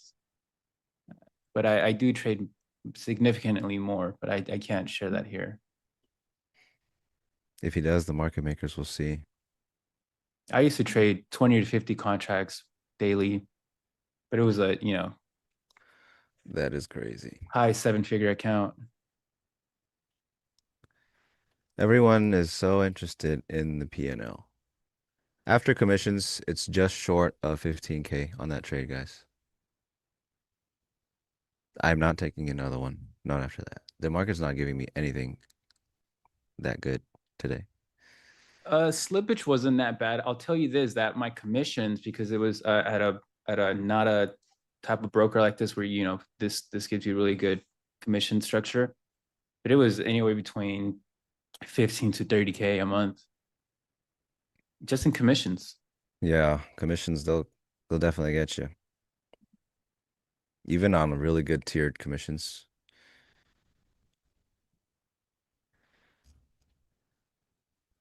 Yeah, chat. I mean, I appreciate it. You're gonna see all kinds of stuff, right? I regularly see like 50K, 80K, this and that. I don't know. We'll say 400K P&L month on my timeline on Twitter. I see it all the time. But the difference is this money's mine. So whatever you guys make on your trades, that money's yours. Who cares what somebody else made? Just don't use that as a factor of comparison because it's not a performance thing. It's just a size thing. They're very different. Yeah, it's much better to look at it as percentages. I mean, everybody wants to make 2 to 5 grand a day, and they, you know, we have this idea that we can replace our income from our job, and some of those people can do it faster than others, but trying to chase the dollar P&L, it's just not. It's going to get in the way of. It's going to rob you the opportunity of focusing on process. And if you start to look at percentages and say I'm risking 0.5%, 1% every trade, that becomes R multiples, and you can track that better on a monthly basis. And you can start out by risking, you know, $200. And if the trade opportunity means you're going to risk more than this $200, then you can't take it, right? An algorithm wouldn't take it. But if you're constantly looking for that dollar, I mean, you're just blowing through those accounts. You're losing accounts. Someone asked me, what's with the heavy-handed Fridays, bro? I think the thing about Fridays, honestly, ever since I started doing the Friday stream, they're commonly my biggest days, but it's because I'm forced to get up before the market even opens, right? I'm up, so the market, my time opens at 6:30. I'm up by 5:40 just to get ready and all that stuff, and it gives me time to get prepared, get ready for the open so that I can grab these opportunities. Generally, okay, let's just say I got to the charts 20 minutes ago or 30 minutes ago. It's a whole different thing, right? I've missed the VWAP entry. You know, I'm going to get alongside with this reoffer, and the whole thing's different because now it's already approaching a zone I expect to bid. Even if I got short, it would look much different, right? I'd start covering more aggressively, more aggressively. I wouldn't have that heavy of a hand in it, things like that. But on Fridays, I'm up, and I can see it, take advantage of it as it presents itself. The the the setups are better, right? And the market just runs because, well, it's a period. So Your new my wife nickname should tells be me I'm up. size just fine.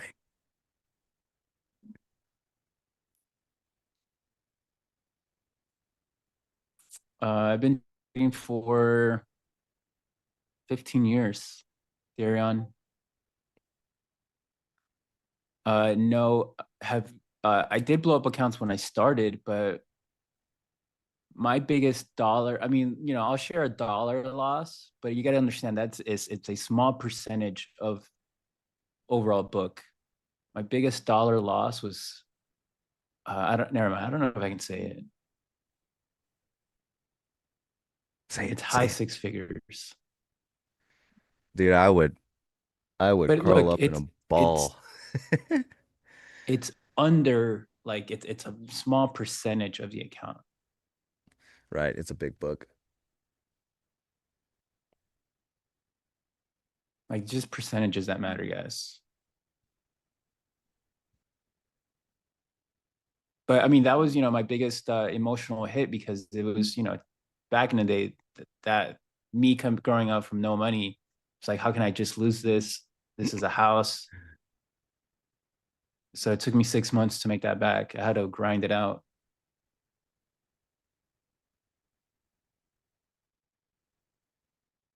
You're still looking for a short? That's really how you what? You still looking for a short? Yeah, I do like the long though too.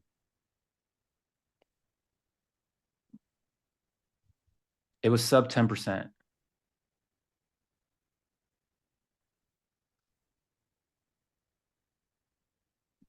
Nine EMA is about 400 now. See if they offer around there. I like the long. Prior day low, 9 EMA. Volume. Could be good.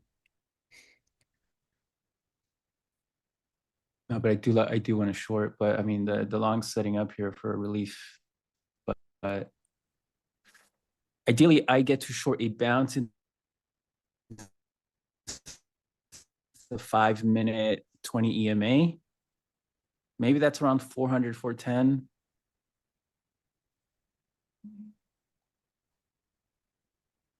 Yeah, this can offer just above prior day low, 400s.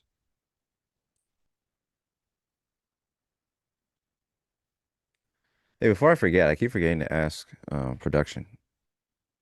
Are the streams going the week of Christmas?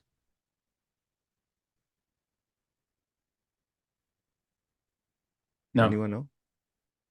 no, they're not. They're not. Actually, I should just ask production right here backstage. I don't know what I'm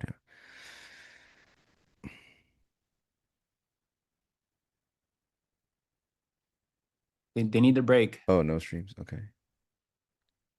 How did I learn how to trade size? By focusing on percentages, or else you won't be able to trade 7 figures if you're looking at numbers, at dollars, and being emotionally attached to those. Like it's always a percentage. You have to, and you have to think long term.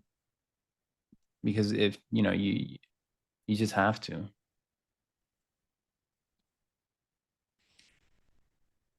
So here's the bounce. And then we highlighted that the failure to make a new low off the 9 MA here on this test could result in a bounce. You have a low, lower low, lower high, lower low, lower high, rejected, failed to make a new low, bounced, and now we're starting to climb higher. So that's the trigger long here on a reversal, where you get long and then your stop goes at the lows. An aggressive stop would be at the low of this recent ray candle. But here's the bounce now to see if we can hit resistance and reject.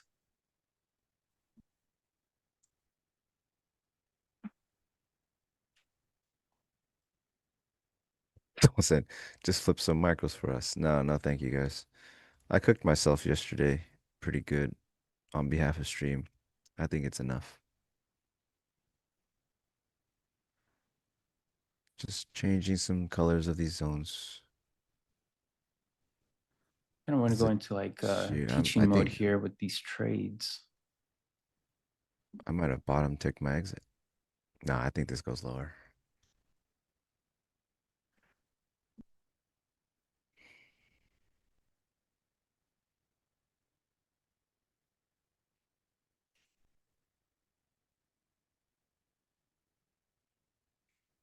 Whisper era. Yes, thank you for the promo. Let me do this. XY spam demo trades with 50 minis. You guys are looking for a different kind of stream. There's plenty of those out there. You guys know who I'm talking about. By the way, that's no one specifically. I'm just saying there's plenty out there and you guys have probably seen it. What's my X? It's XYZ trades on Twitter. I think production can plug it in. If you go on my Twitter, there is a free playbook for you in the bio. Completely free. So if you don't like it, don't complain to me.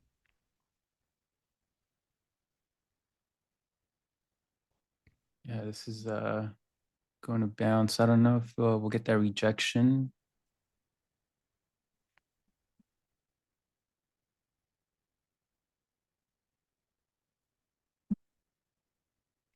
So the 9 MA reversal triggered, and you're seeing this bounce here now. Let's see if we can push up. A reclaim of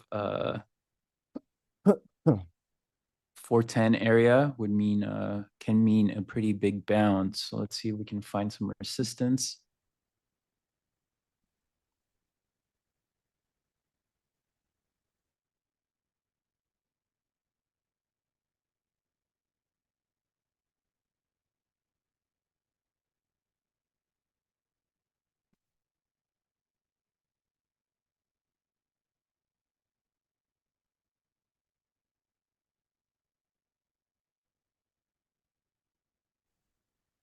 Tap the 9.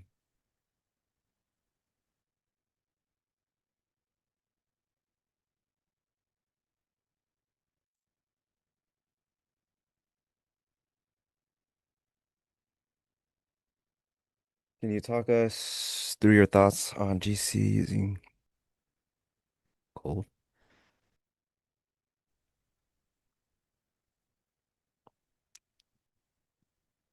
Gold. I mean, I ran through it a little bit earlier. I don't know if you were on stream, but yeah, earlier in the stream, I ran through it.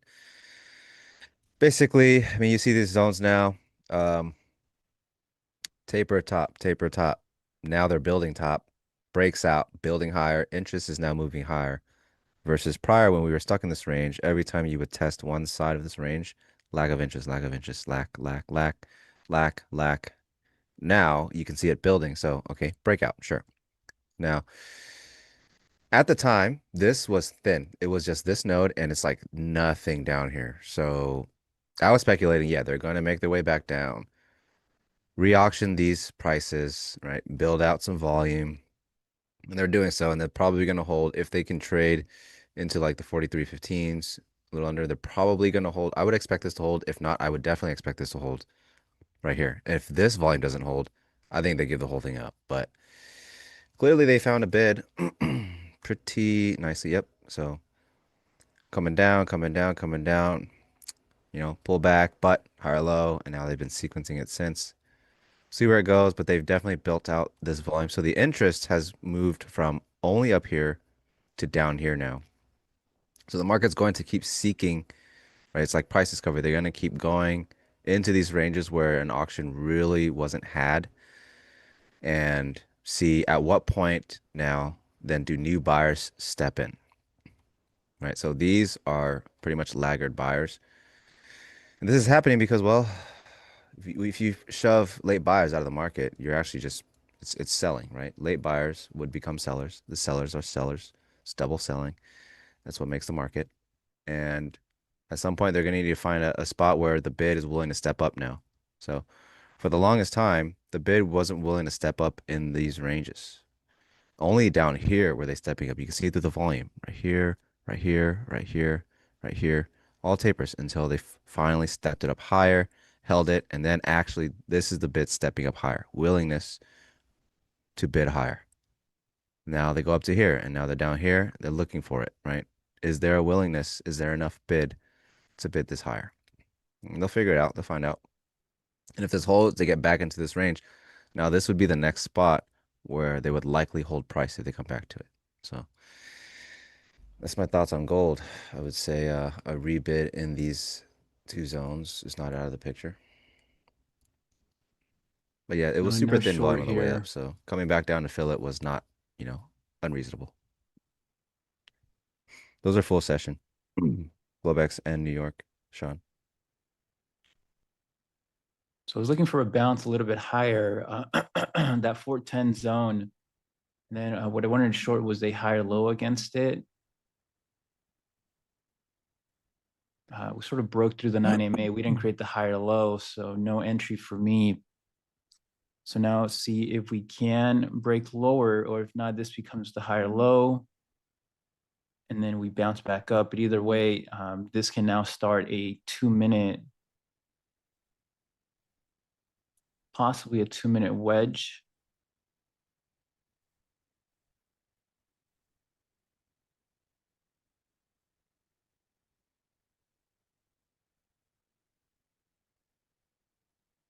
Is 300 point best trade? 300 points is the longest runner I've had.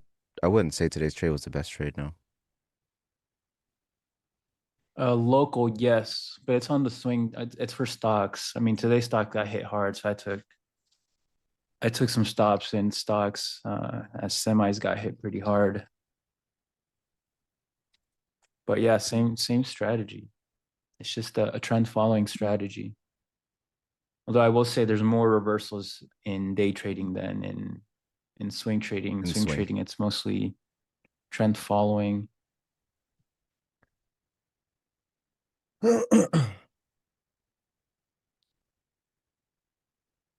Yeah, I don't for whoever was asking. Oh, okay, okay, cool. Just wanted to make sure that gold thing, you were here for that. Okay, so from here we should get new lows if we are to reject here. I was looking for a push up into 410, right around here to backtest the zone. We didn't get there. So now see if we make new lows. We need to make new lows from here. If we don't make new lows, then we're probably going to start wedging out. So from this rejection, new lows can come in. Down 3 grand on the day. Well, I hope that's a low percentage of your account, but why is that? Buying Or a prop. yeah, buying the drop. Yeah, the NQ book is constantly seeing big offer orders right now on the way down. So there is some kind of exit. There is an urgency to exit in the markets that I'm seeing in the NQ ladder. Yeah, this is a They're just pretty action on big here. nasty drop. So Mhm. I could have been aggressive to short this, but it wasn't really a bounce. It was just some little chop. I wanted to bounce to short, but this is a big breakdown in the market. Yeah, Gaben. Full pour 141s. Yeah.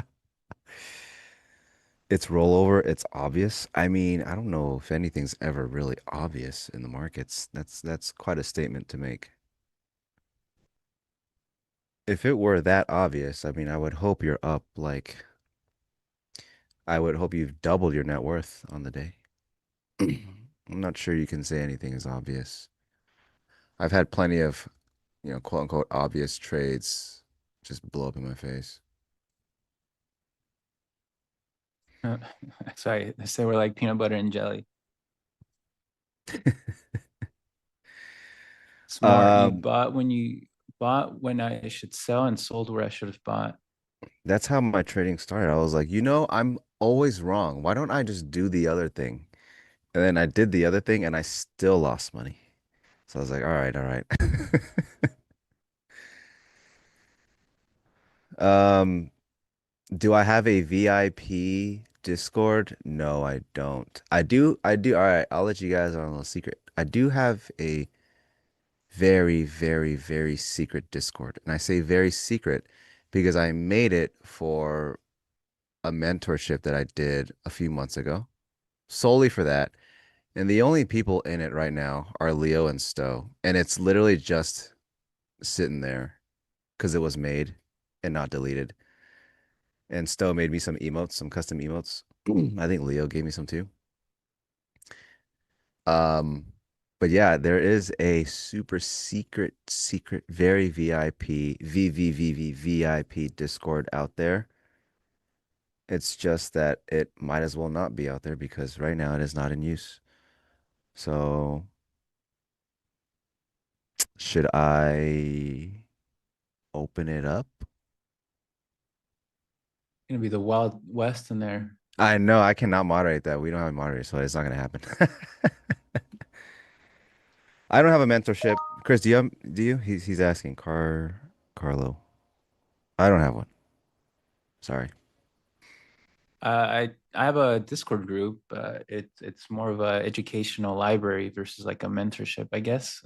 I mean, I am teaching my strategy and the trades. Tell me you I found do. a short. There's the drop to new lows. So didn't get the bounce that I was looking for up here. So no short for me, but that's the move I was looking for. This is a big breakdown. Again, guys, big breakdown on the tech side. That is a significant rejection in the semi space. And that is So a big drag on NQ. And you for want anyone to that's align with doubts, that. then anyone that doubts the 9 EMA, the 5-minute 9 and 20, anyone doubting it, put it on your chart today. Dude, that is literally what I live on all time frames. I mean, I know you only see it on the 5-minute, but Is it just as good on all the other ones? well, you can imagine that when we're in a daily 9MA or daily 9MA downtrend, what's the governing trend structure, right? Similar to the 5-minute.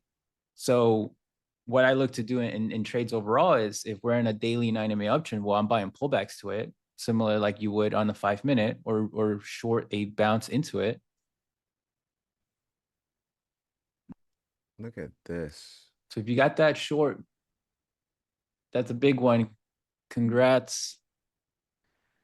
Yeah, if anyone reoffered that 400 prior day low, right at the 9, Yeah, it was literally, tapering the that's what I said, volume. 4/10. It hit 400, same thing. It's awesome. This could be a big move all the way to prior day low in ES 68.18, NQ prior week low here. It's coming up. But this is There was a this guy in chat earlier that offered, I think he offered the 93s in ES, he said.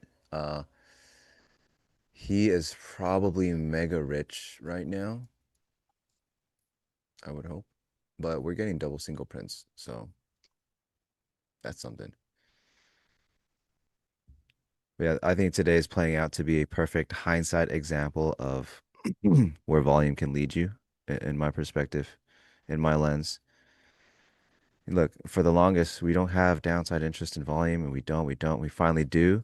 And then once the market finally tips the hand and shows that, okay, there might be some downside interest, it stops showing upside interest.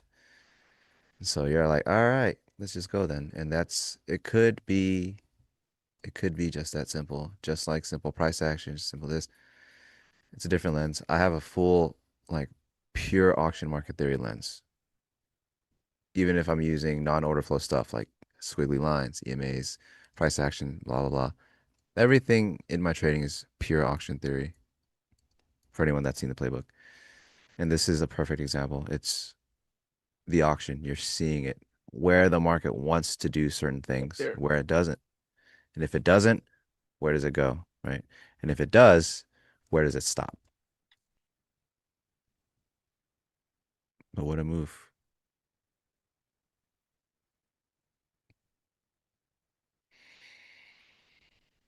Yeah, chat is making money today. Happy holidays, chat. If you're making money, hit the likes. If you like the holidays, hit the likes. If you want to see Chris's new puppy, hit the likes. Pimping out your puppy for likes. Showbiz, baby. You gotta he's do what you gotta do. outside scratching the door. Yeah, he wants to get in. Yeah. It's like, let me First in, let thing he me in. does in the mornings. I want to press the sell button. Jake doubled his net worth, up 20 bucks. Okay. All right. Lobster tonight for Jake. Maybe get like one tail or something. If it's obvious, everyone can see it and it's a trap. Often. What are the red green levels? Yeah, they're just they're just zones that I draw. Could do a brief walkthrough. But if you really want to know how they're drawn, hit the free playbook. It's on my Twitter. But this is a brief overview of why they exist. This is old volume, stuck, right? The show of hands. They could not get what they wanted and the market liquidates. And so to me, I mark it as, hey, this is important because this is volume that ultimately liquidated the market. Coming back up, we've got another batch, right? They're trapped 3-day overlapping range. Finally come out, build, trap, failed. So now this is important to me. This was another show of hands. So these are the two red zones that you see. The market has been trying to pull through. No go. This red zone is just this, right? This was actually a green zone because, well, this is where I'm gonna look to see if the market finds a bid. If they poke outside the green zone, what do they get for it? They got nothing.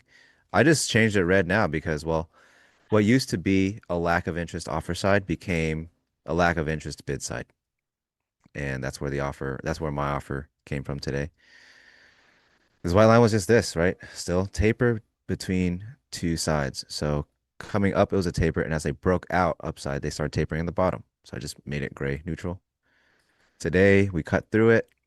I think we did find activity, yeah, right here. So found some activity, ultimately trapped. They did try to buy this through. You see this little rectangle that's absorbed to buying. So they trapped the buyers.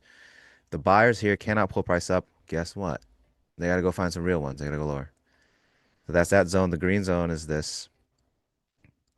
Let me scrunch this in. So this green zone is this, right? Same idea as this white zone. Taper on the upside, they couldn't break, and when they do, what happens? Now they taper downside. So now this becomes very interesting for a bid, and this is where I covered earlier. This is where they had that bounce. You can see it's pretty much in the zone, or when it tapped the zone, they gave that nice bounce. And if the bounce fails, guess what? Like all the other bounces, let's go find some real sellers because there's too much offer. On the way down, we're seeing hundreds and hundreds and hundreds not only hit passive offer side, but they're hitting the bid. You can see the deltas 195, 147, 187 right here, 190. So there's an offer that's sitting on price, right? Because they're trying to buy through this thing, or they're buying through this thing. I don't know. I don't want to say they're trying to do anything, but they're buying it. But the price keeps, falling lower. So these are just my zones. This one's the next one. You hear Build those? up here, taper. You hear those pings or no? I don't. Okay. You got the alerts back on? There's some other alerts that I'm getting out of a position on the swing side, not on here. So this is the prior week low. So we've made our entire move through last week's range Oh, you heard it. in one day. From Globex to now, we have moved the entire week's range. So a reversal here is not unlikely. But if you guys want a reversal, let them show that hand. What does it look like? A big bid, right? Pulling price up. I mean, the EMA, the 9 now is still about 80 points away. So yeah, this can bid up another whatever, catch up to the 9. But you want to see selling step in really hard and not get any more continuation. That would be my bare minimum. If you do not see selling enter the market, being initiative, if you do not see them getting a lack of forward progress, is probably going lower. Yeah, we're pretty we just hit prior week low. I do think we can see a relief bounce here. On the 2-minute structure here, we had a consolidation here, and now we're starting a new 90-minute lower low, lower high structure here. So we have our low, we're bouncing into the lower high. If we reclaim this next test of the lower high, we can bounce back up to this consolidation. If not, we can reject here on this bounce and then go down to make new lows to 25,110. That was a very good short though. If you guys caught that, very good. Good spot too. Yeah, I was not I call it aggressive because my setup was not there entirely. I was looking for a bounce and then a higher low up here and then short. So an aggressive entry for me would have been probably down here at the break of this. I mean, would you have done something like this? Like just draw a simple trend line, get it on the break. Is this something you normally would do? Yes, because I typically draw wedges and Right. that's sort of like the bottom of that. But I have like specific rules for wedges. That's more of like an upward channel to me.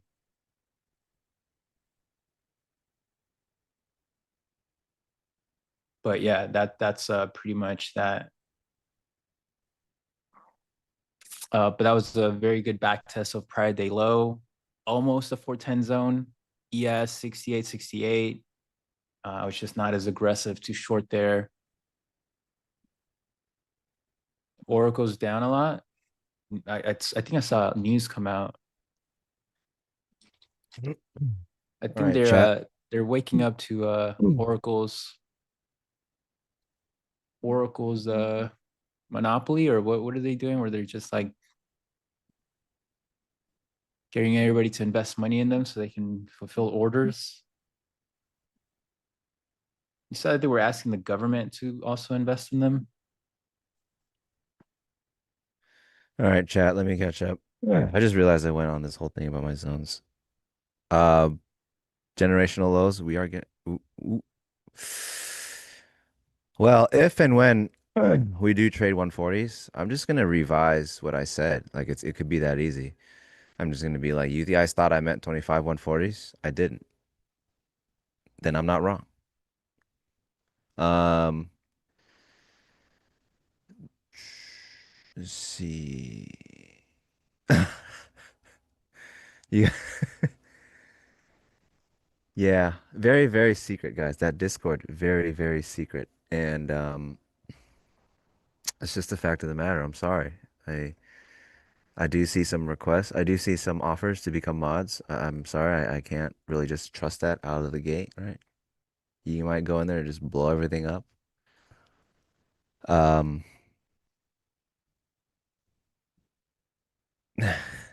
ultra super secret proprietary, yes. Jake W took the short off the 5 minute and 90 minute thanks to my playbook. Hey, if you want to offer a tip, if you want to Zelle me, Venmo me, 25%, 30%, 35%. It's up to you.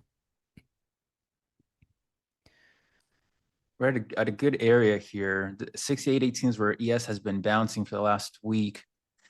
Prior day low as well. Failure here will bring us down to 6793, 6800 prior week low. If we make a new push lower, I will be interested in a reversal just for a mean reversion play, because at that point we would be pretty extended, even though we're breaking down. So I'm interested to see if because look, the 2 minute guys, the 2 minute structure out of this, we are now starting a new lower low, lower high. So the downtrend continues until this 2 minute downtrend ends, and then we can trigger a bounce up into the reversal of this 2 minute. The bounce of this 2 minute time frame can mean a bounce into the 5 minute 9 MA again. And from a mean reversion perspective, that would be a good long. But as of now, if you short and you wait, you caught this consolidation breakdown, then just keep riding that. Lose prior day low and ES, and you get prior week low at 6802. And NQ 25,110. Chat, you know what I just realized? Gold did actually play out a dead body setup because there was no volume. Thinking about it now, only one build, very large. And look what happens. They do inch out and they find a taper. They find a taper, they come back into the range. They cannot get any higher. And as soon, so earlier, this volume down here was pretty empty. It's just literally a P shape, like there's nothing else. Which means if you leave these buyers off sides, there is nothing that would have caught, there's like no existing volume in the session that's there to show that price can be caught. And this is the dead body. Yeah. So in hindsight, yeah, I Y'all think want to that see a was dead actually, body? yeah, it was right here. It was thin. Anyone who can go back in time and look at what the profile looked like, super thin, nothing down here, just up here only. Which is why I was like, yeah, it's probably going to retrace, but I wasn't thinking too much into it. But yeah, that's a prime setup. And if you wait long enough, you're patient enough, you get that lower high confirmation when they poke outside and they find, hey, there's not enough interest. If there's not interest up here, it's time, right? It's time to seek. And then still not, all right, it's price discovery time. If no one's willing to bid this, seeing this now, seeing that there's a lack of buy side interest, then you're going to have to go find do some price discovery. That's what they're doing. So definitely could find a bid here. I mean, they're building that volume you see now. So the bid that drove this price from this volume spot right here is still there because you can see that there is a build. And you see the deltas. Look at the deltas. You see it's blue. That's buying. So they're still interested. What are they going to get from it? Who knows? We'll see. But Yeah, I'm interested in a long here. We need a lower high in here now. We have a lower low, lower high, second lower low. We have some divergences, and then now we're bouncing back to the 9MA to create another lower high. So we have two lower lows from that last breakdown. Either we reject and make a third lower low down here, or we can get a relief bounce back up here.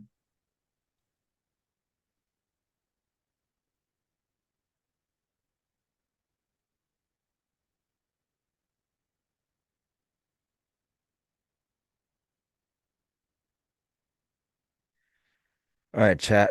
Where are we? 90 works well on a 5 because it's closer to 12, which is the hourly. Notice price reacts.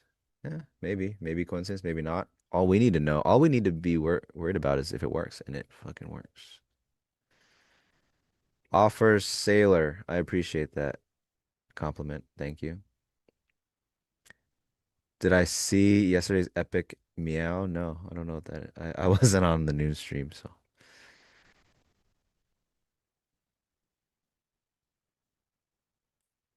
Should open up my Discord so that people can ask questions about the playbook. Dude, that's a full-time gig then. I definitely would be charging you guys for that. That's going to require a lot of my time answering the same questions over and over. I ain't doing that for free, so careful what you wish for.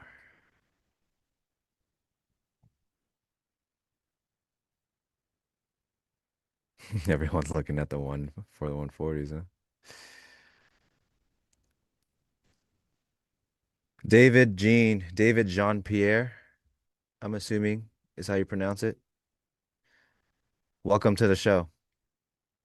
I would like to believe it is high quality. Pump the likes for my Panda Express. Nah, man. Only when the Dodgers win at home for that $6 special.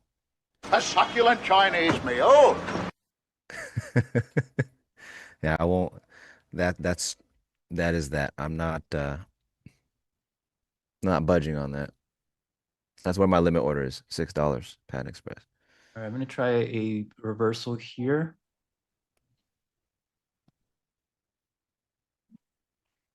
A bit aggressive. We're looking for a new low, but I'm looking to see if we can push out to get a relief bounce.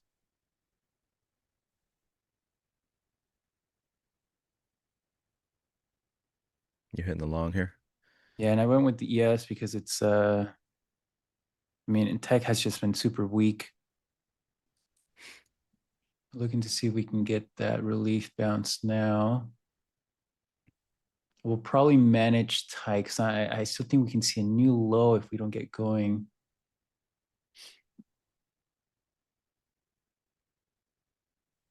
But NQ took out prior week low, ES took out prior day low. So it's either we hold here and get a relief bounce. If we don't, then ES can go down, make a new low for prior week low, and NQ hit 25,110.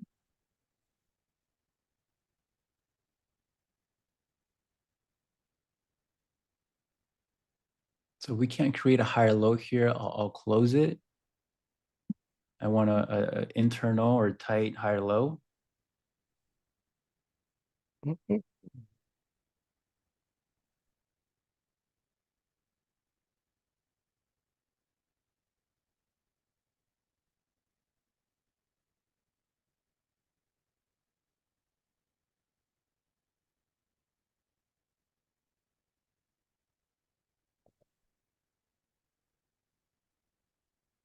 What I do I want think this. about the Cartier Santos? I like it. Oh, Crudele's in the house. Is Deli House? Dude, I'm so behind on chat. Like I'm trying to read through it. I want this candle to be a higher low here. If this candle can't be a higher low, then I'll close it and I'll just wait.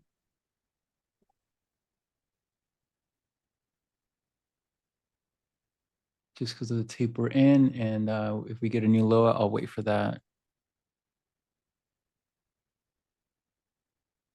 Oh, I see Deli's posts. He definitely flexing in that fit right there. It's tough, for sure.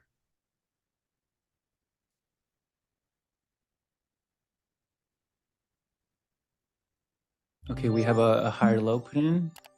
If this can hold, I will stay in it. If not, I will close it, but it looks like it might want to fail. Let's see. I'll just do this. So it'll be like half R, and then I'll get out.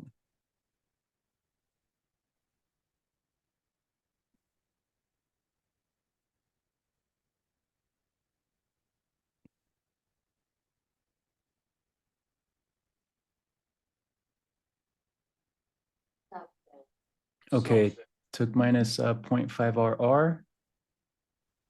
It looks like we can go for a new low now and then see if we take out ES per week low.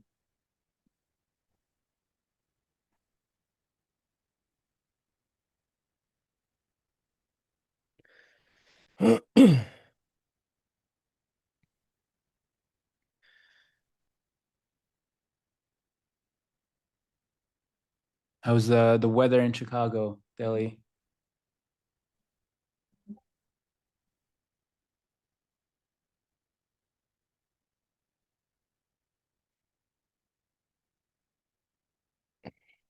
What's up, Daly?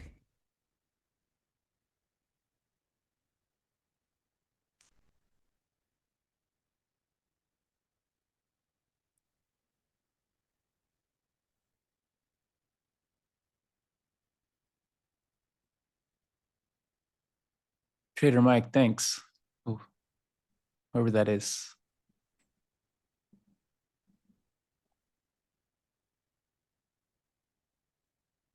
My 6 feet tomorrow of snow.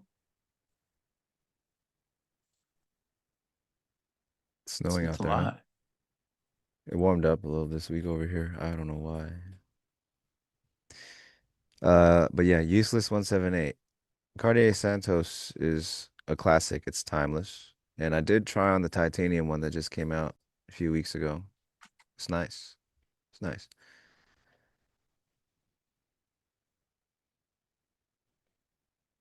They're still not at the generational lows. Do I start my volume profile at 9:30? Yeah, I do. Well, I mean, it automatically does right here, this on this chart. It's a RTH only profile, New York only.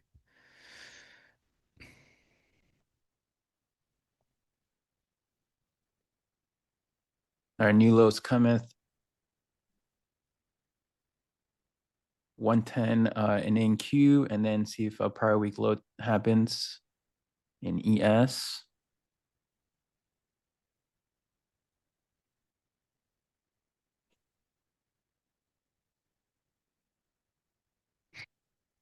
Yeah, chat. We don't have 500 likes yet. Why do you guys hate us? When I started, Brazil, I was on the Portugal. 5-minute chart. Smart trade. Yeah, I didn't start on the 1 minute. I had a 5 minute. That was my main one. That's why the 9 and the 20, I use 5 minute only because it's what I started with and I got used to it. Yeah, I've been trying to get NinjaTrader, the backstage to prep me a tip jar, but you guys have to tip California rates. So please, I know if you consider charging for a group, right now I can't. It's gonna require a lot of time. I see someone took over my Discord and is offering fart coin. If you can, so please stop doing that and give me my Discord back.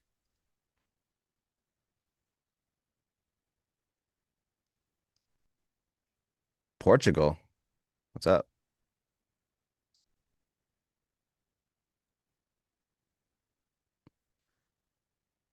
Andy's from California. The big meow. I dare you guys. Just start calling him the big meow.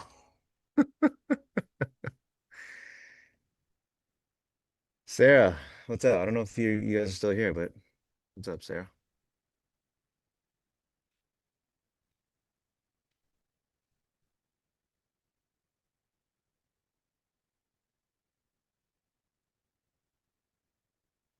Big breakdown, guys. You know, the Look at this generational. daily candle here. Big Perhaps fell it's breakout. multi-generational. Hmm? Where do I get the 25 110 level from? I have these zones here as an indicator, and that's just the next zone of interest for NQ.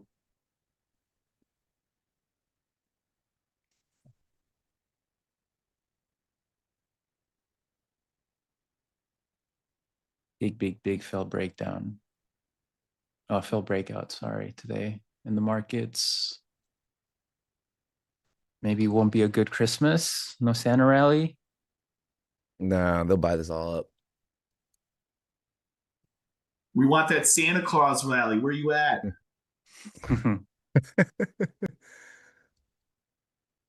It only takes one stream for them to get a soundbite out of you.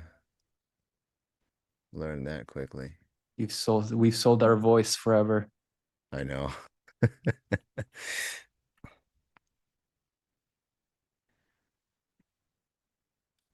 If you lose 25K, there's 300 more points to the downside. I mean, say 25K. This is a beautiful short here. If you got this, you're at 4R.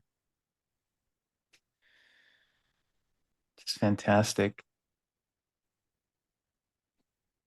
Yeah, I mean, yeah, we lose 25K.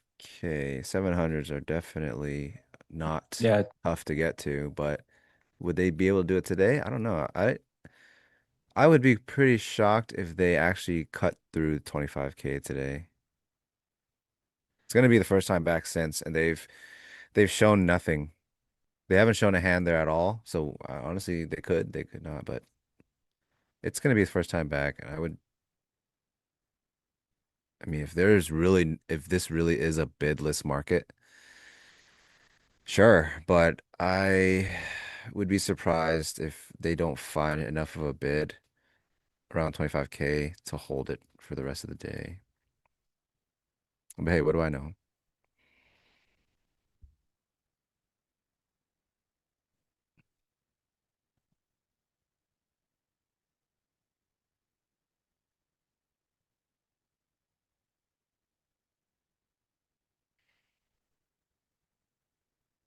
One more new low would be great to take out prior week low in ES.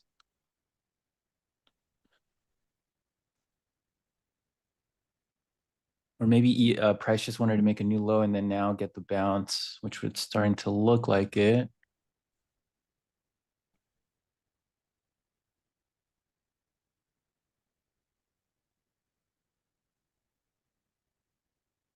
They did quite a bit of work in those 140. So there's two sets of like small order flow that really got stuck in what 148s to 144s and then the 138s to the low.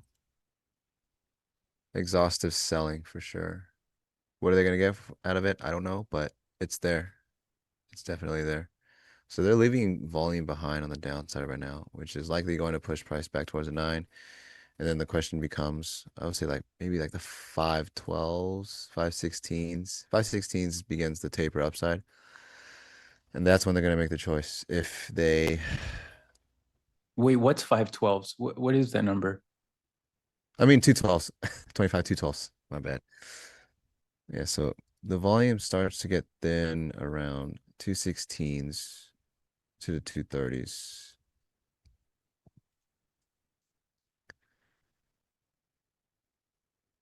And if they can bid through that, we might have seen the low. Yeah, I'm still looking short of bounce.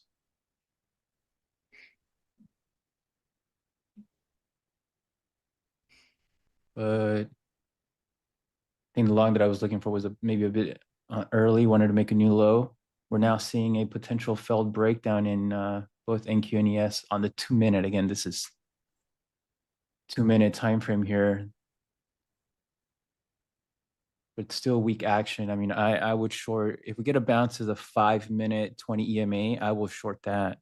That's around the IB low currently,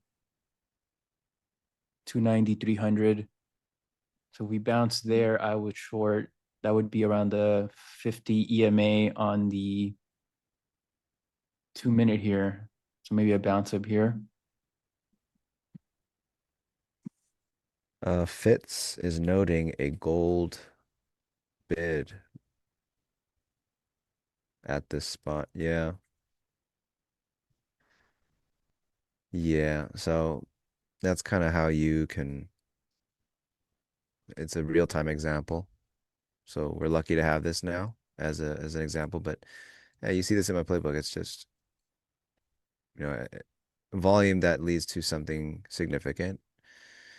You can look for that to be an area of interest, and that's what we're seeing now. So the first time back, they couldn't even, I mean, they couldn't go through this. The bid is still there. So Dude, smart trader Paulo. That's awesome. He was down 3 grand, now 450, just scalping away. Yeah, I'm looking for a short Paulo. If we bounce into the 5-minute 20 EMA cloud, which is Caleb, my profile is compressed. Yes. How many ticks? I don't remember, but they are compressed.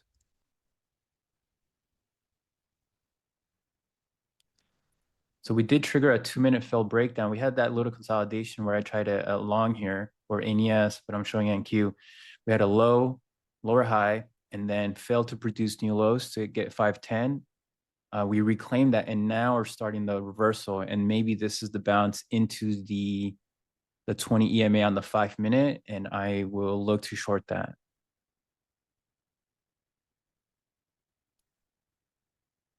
But so far, good reversal here attempt. And see if it reaches up here.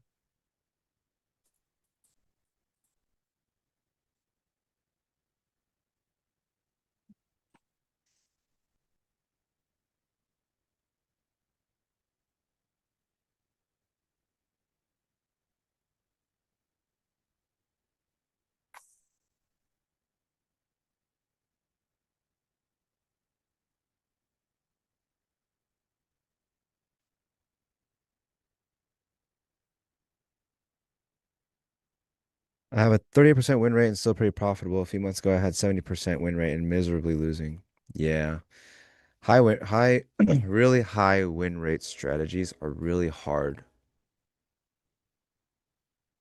with managing downsides because there's a reason it's such a high win rate, right? It's because the downsides generally exceed the upsides in your trades. And yeah, it's gonna suck when you finally, get to that point of variance where you're gonna take that red trade. It just is what it is.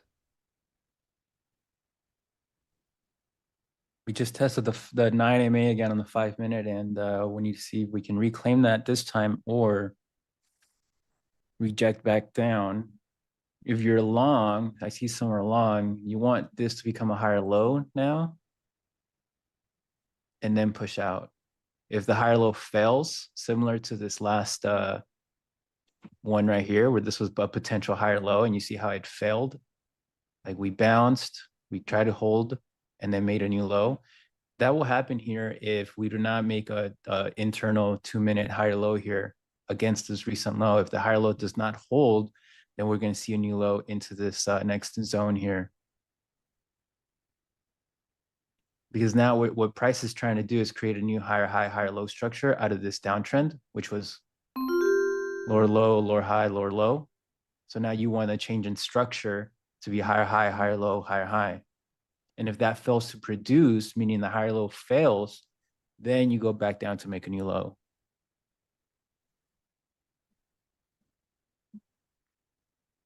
Edge report.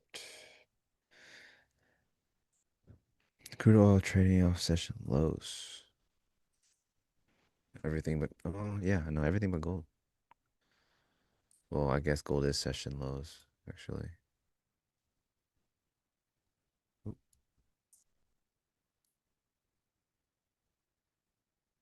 It's almost 100-point range. Doesn't look like it wants to hold here. So maybe a new low can take place now. This is it where you want to be looking for a higher low right here.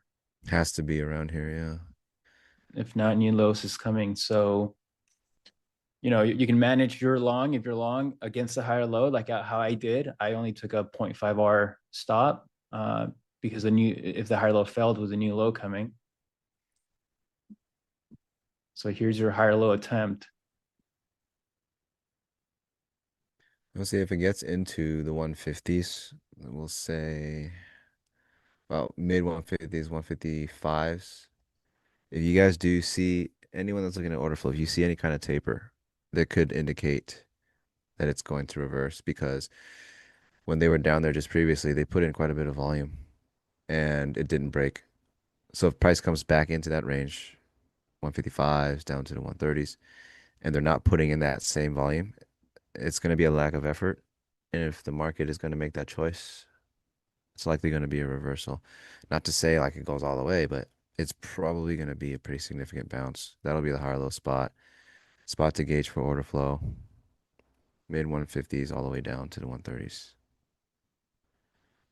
Higher lows failing. So this can move to new lows now. Same for ES. FBG's 9. I have recap videos on my YouTube, so you can go to the YouTube and look at some.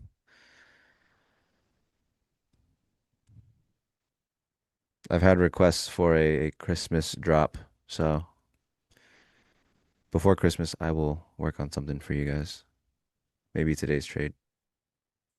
I don't know. We'll see. Yeah, the higher low didn't hold, guys. So I would say expect a new low. The higher low needed to hold into the 9 MA, and we just couldn't. So the 5-minute 9 MA still the governing trend here, or the governing trend filter. But it's just too low of a price, or too late, too short, right? This would be like shorting in the hole. I want bounce higher to then short. So a huge buyer just showed up, 163s, 164s. Absorbed all the sell and dished it right back on the tape. Buy side. See what happens. Again, the stuck volume is in the 155s and below. So they traded what? 156s. So just right on top of it. If they do not trade 155s and below, this Takeaway, could be we marking the low. we do stream together. We're streaming together right now. Who says we don't stream together while we're streaming together? No, it says this guy wants to pay us to stream together. Well, you're getting it for free. So all you need to do is hit the like button. Yeah.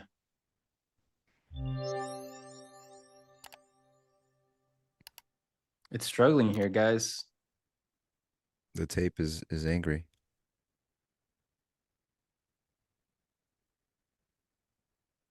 It's in a very aggressive tape from how I view things, because we didn't even get a bounce, a good bounce to short into. This is just a Full you know, bounce. I wouldn't consider this a bounce, because this is only a 5-minute retracement into the 9 MA. And it's a aggressive sell-off when we can't even reclaim the 9 MA. So this is where they offered it pretty hard earlier. We're getting into that range. So Yeah, this is new lows here.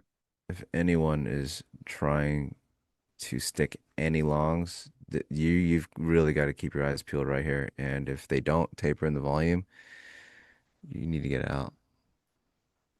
So, well, they're definitely buying these 150s right now. They're actually pushing a bid on the tape. They're throwing sides against the offer, and they are reloading bid with some pretty good size. So the only question now is, okay, this is the spot of contention. We have now confirmed it. It is two-sided tape. There's a lot of offer and a lot of bid coming in. If we start to trade below now, it's probably going to be a pretty big wash. But if we do trade above it, there is more stuck selling. So very key right now. Yeah, it's going for new lows. I mean, the structure is telling you, right? So it's not like my opinion. It's and X, Y, and are looking at the structure from two different perspectives, but from a price candle perspective, you broke the same thing. Yeah, you broke the lower low, lower high downtrend. So that changes the structure to a higher high, higher low. So in order to continue higher, you need the higher high, higher low structure to take higher. It failed, right? So that's telling you that it's moving down again, and it's gonna make new lows. So I think what could help, guys, is sure, let's just assume that it held. You could totally get the best price, low of day. Look at my low day trade, but it's not worth it because if you're playing a reversal in this environment, there's a huge runway for you, massive. The smartest thing to do is wait for the buyers to actually get forward progress. We haven't seen that since the market opened, right?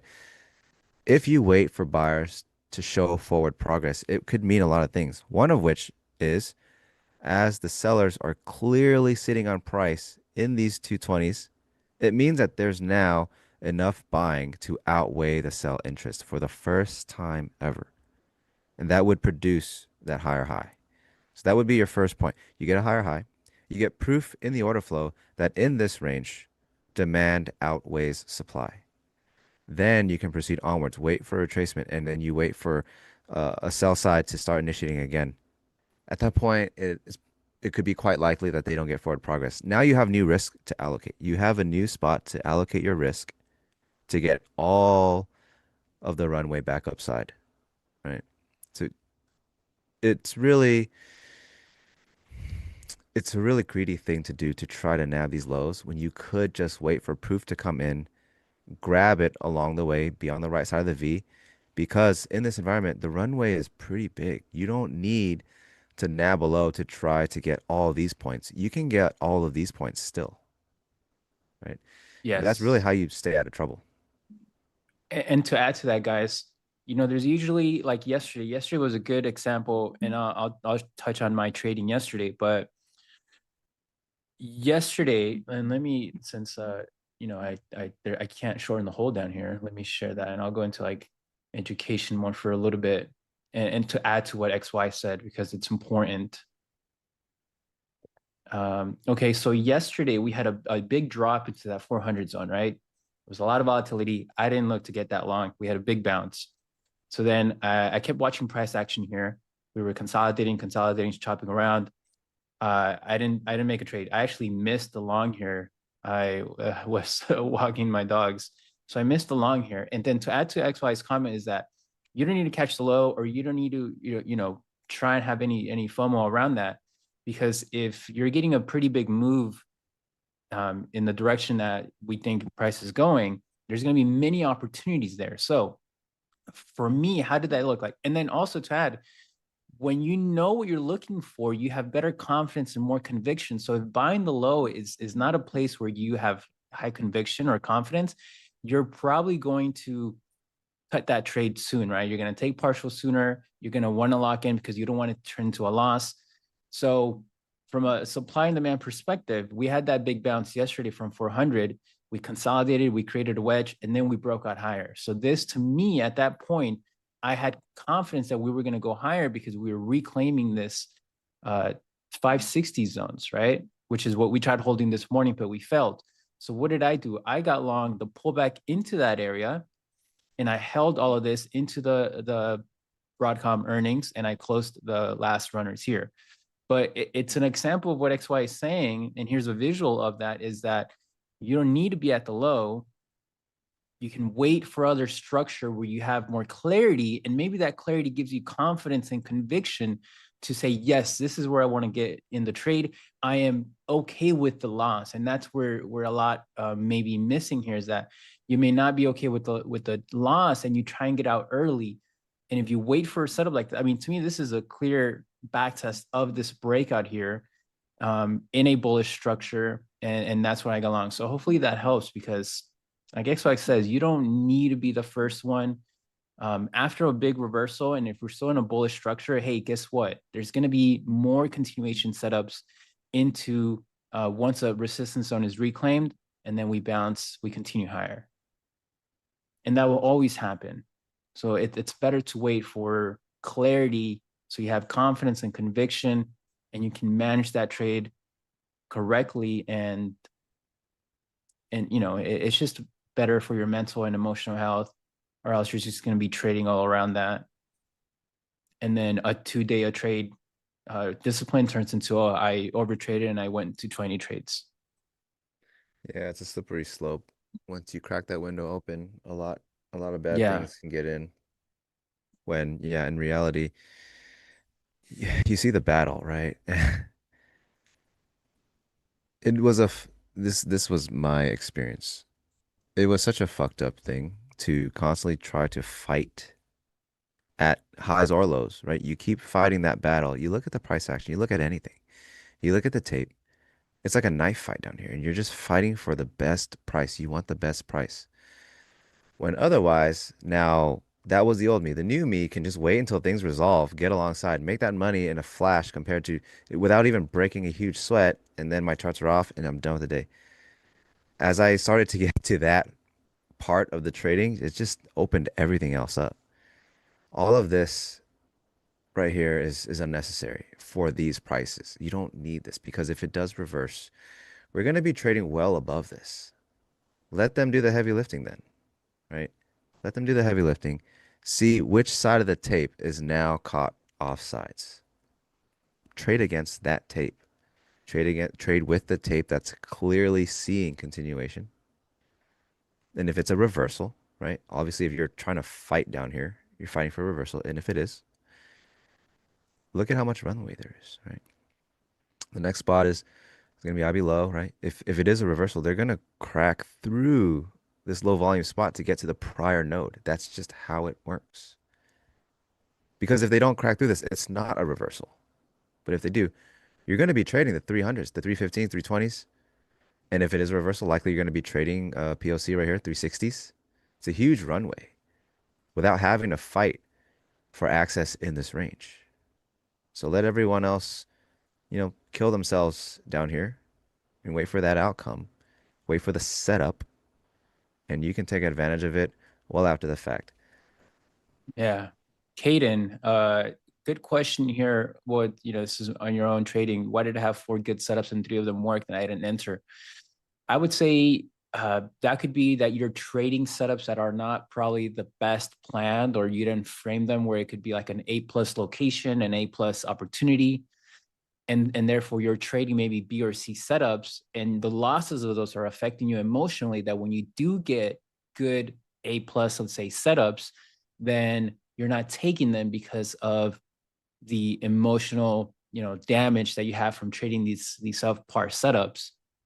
So it always comes down to, creating better requirements to identify A+ locations and A+ setups in combination with higher time frame structure that you're looking at, to minimize the trades that they're not the best, but you just think you can make money on.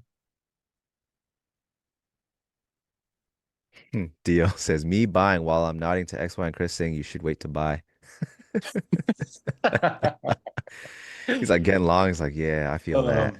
I That feel is that. funny. Yeah, the 140s, it was clearly pretty key. So I appreciate the CK, good question here. When do you switch from shorting the balance to taking the long? And I can only share from my approach, from my perspective. Today is a big day one breakdown. So to me, I see that as we're starting a multi-day trend. Obviously, it can change because the holidays are coming up, but if we reclaimed a 4-hour 9 MA lower high, and let me show you how that looks.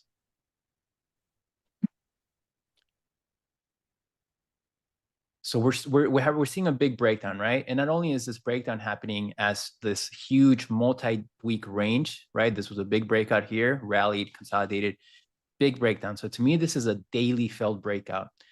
Eventually, we're going to have a lot of zigzags on the lower time frames, but eventually, if and when we hold here or we see lower, but we bounce into the 4-hour 9 MA and we fail to reject and make new lows and trigger reversal on that time frame, that is where I can say I'm looking for longs.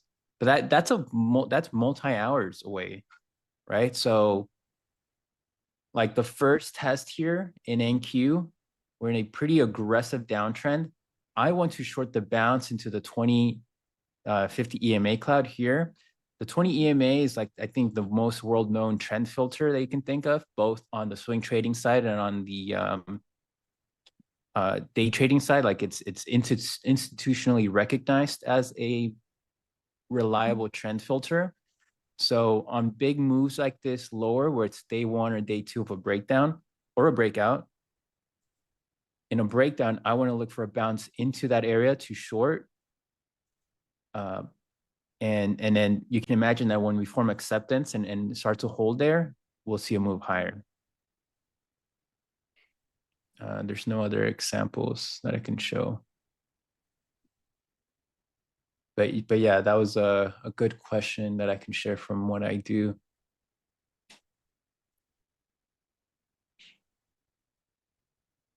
Somebody hit the emotional damage sound clip. Oh, I remember that. Emotional damage.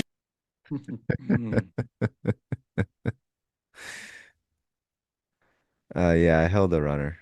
Well, not to where we are now. I covered it right here. This little green spot, 300s. So about a 300-point runner. I think it was a little more. Barely. Guys, a Yes. little bit of a change in structure here. We're attempting a new bounce here, and then we're trying to create a higher low here. If this higher low can hold, then we can get that relief bounce. But again, you know, just how we've been covering for the last few bounce attempts, each bounce attempt, the higher low has failed to hold and has seen new lows. So a change in structure here on the 2 minute to then trigger a reversal back up to that 5 minute 20 EMA would be a higher low holds.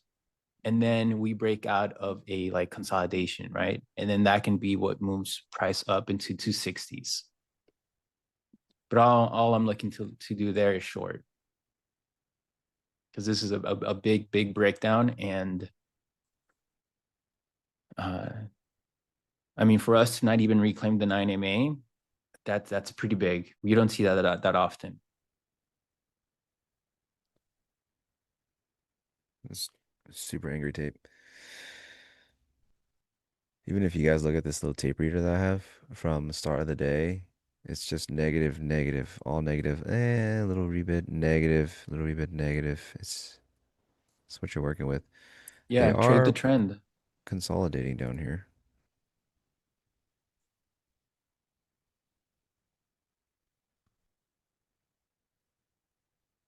Did I short at all today? The I gap, shorted what gap? early. Oh, the RTH gap that we're coming into?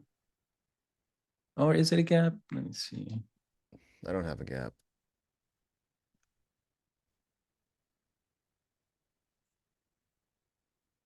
I see what they're talking about. What level is that?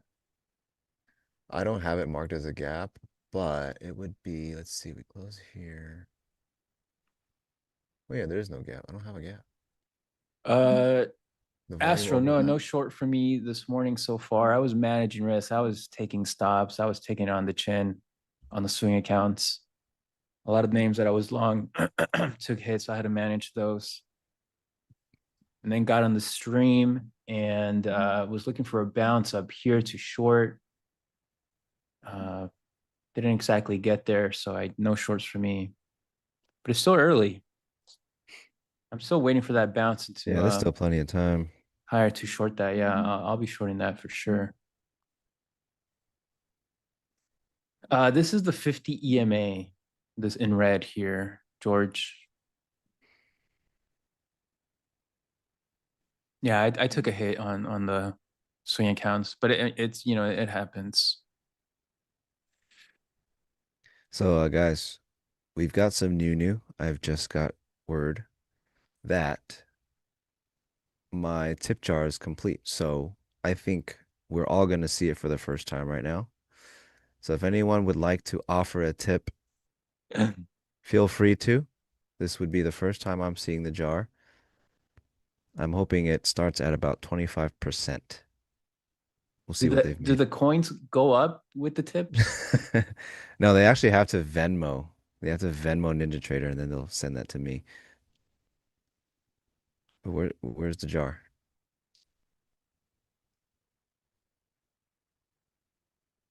It's in my camera frame. Yeah, look at the YouTube video. It's right next to your name. Let me pull it up. Let me pull it up. Don't take it off yet.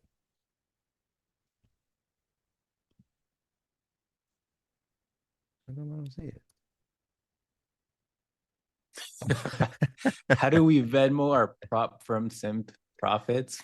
Can you guys can you guys make me a tip tablet? Is that possible? These tips are great, guys. Thanks. I need a tip tablet that goes 25, 30, 35. Hey guys. Hey Jim, Hey, Jim. did we make the quota? That's a good question. I sometimes forget to look, and you remind me every time. If you forgot to look, that means you didn't like it.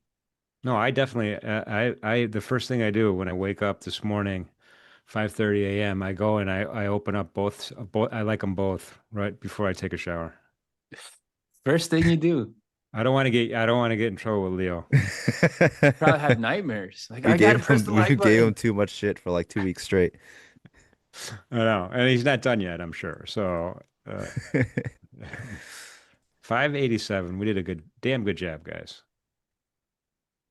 Damn good job. Well, great way to end Friday, everybody, with these two powerhouses with us at NinjaTrader Live today. Powerhouses. Yeah. Yeah, I got it. More and more adjectives are flowing your way, guys. Oh hell yeah. Awesome. So great job as usual. Hopefully you have nice plans for the weekend. I don't even know what my plans are. What are you gonna do, Jim? Hanging out with Pop Kegs, my dad. He's here. He's here at the I house. heard Bobcats. I was like, all right, I didn't know you had. No. I know you were wild like Pops, that. Pops, Dad, Miss That Senior was Kegs, last week. Senior Kegs. So anyway, hopefully you guys are with family and friends and have a great weekend. Having said Yeah, that, you everybody, too. yeah, thank you. I mean, I appreciate that. Everybody, thank you for being here with us. We're going to do a quick edge report, but before we go, I just want to remind everybody, thank you for the subscriptions. We really appreciate that for the channel. I'm great. I personally greatly appreciate it. If you haven't subscribed yet, it's free. It's easy to do. Click on that button. And thank you for that, Mission Control, right there on the screen. No, don't click on the screen. You got to click on the YouTube channel. That's what Jim did. Anyway, we greatly appreciate that for sure. Greatest community there is, and a lot of it has to do with these two guys. So, last second thumbs up for Xyzeee and Christian Trading Boxes. Let's do it.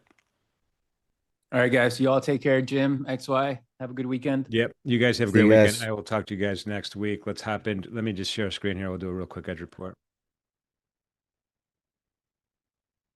So really, I mean, there's not a lot of stuff. There is a lot of stuff to cover, and there's not a lot of stuff to cover. And I'm just going to leave you guys with this thought. I mean, it's risk off across the board. If you look on the left-hand side of my market analyzer, I don't have red as my net change. I have this kind of gold color just because red was too much. But you just see, the dollar's up across everything, right? So all of the currencies are down. We have all of the cryptos down. I mean, Ether down over 5% right now, as a matter of fact. The Bitcoin down 2%. We have all the stock index futures down. VIX is up a little bit, 17.34 right now. Even look at the European markets here. We got the Euro stock and the DAX down.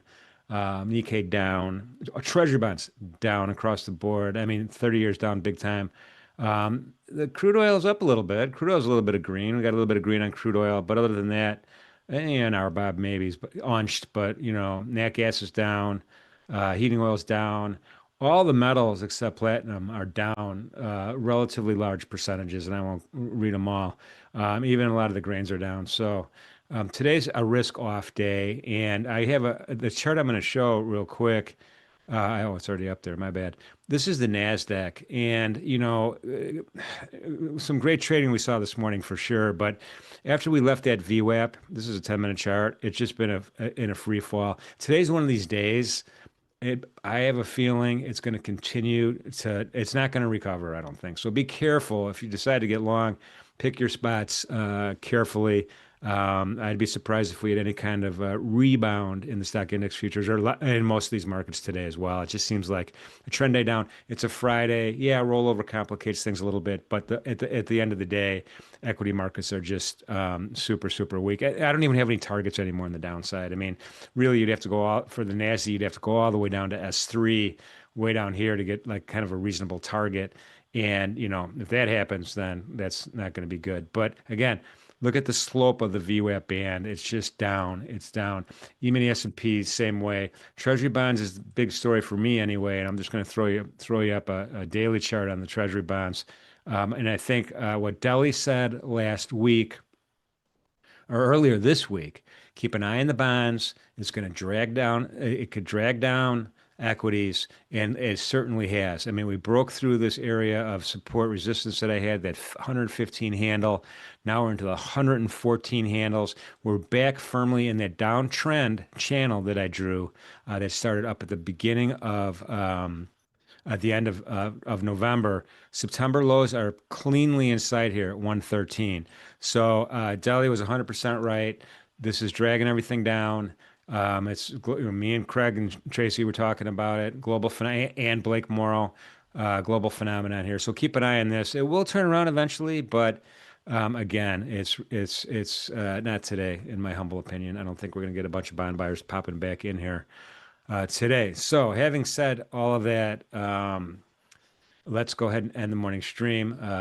That is our late morning edge report. So thank you everybody for being here. Greatly appreciate it. We had a great week.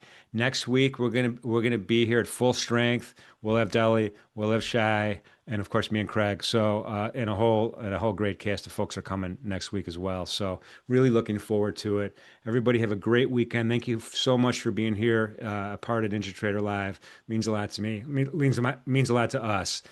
So let me remind everybody, especially going into the weekend, it's a holiday weekend, kind of. Just remember, please be safe out there. Be good to each other. See you soon.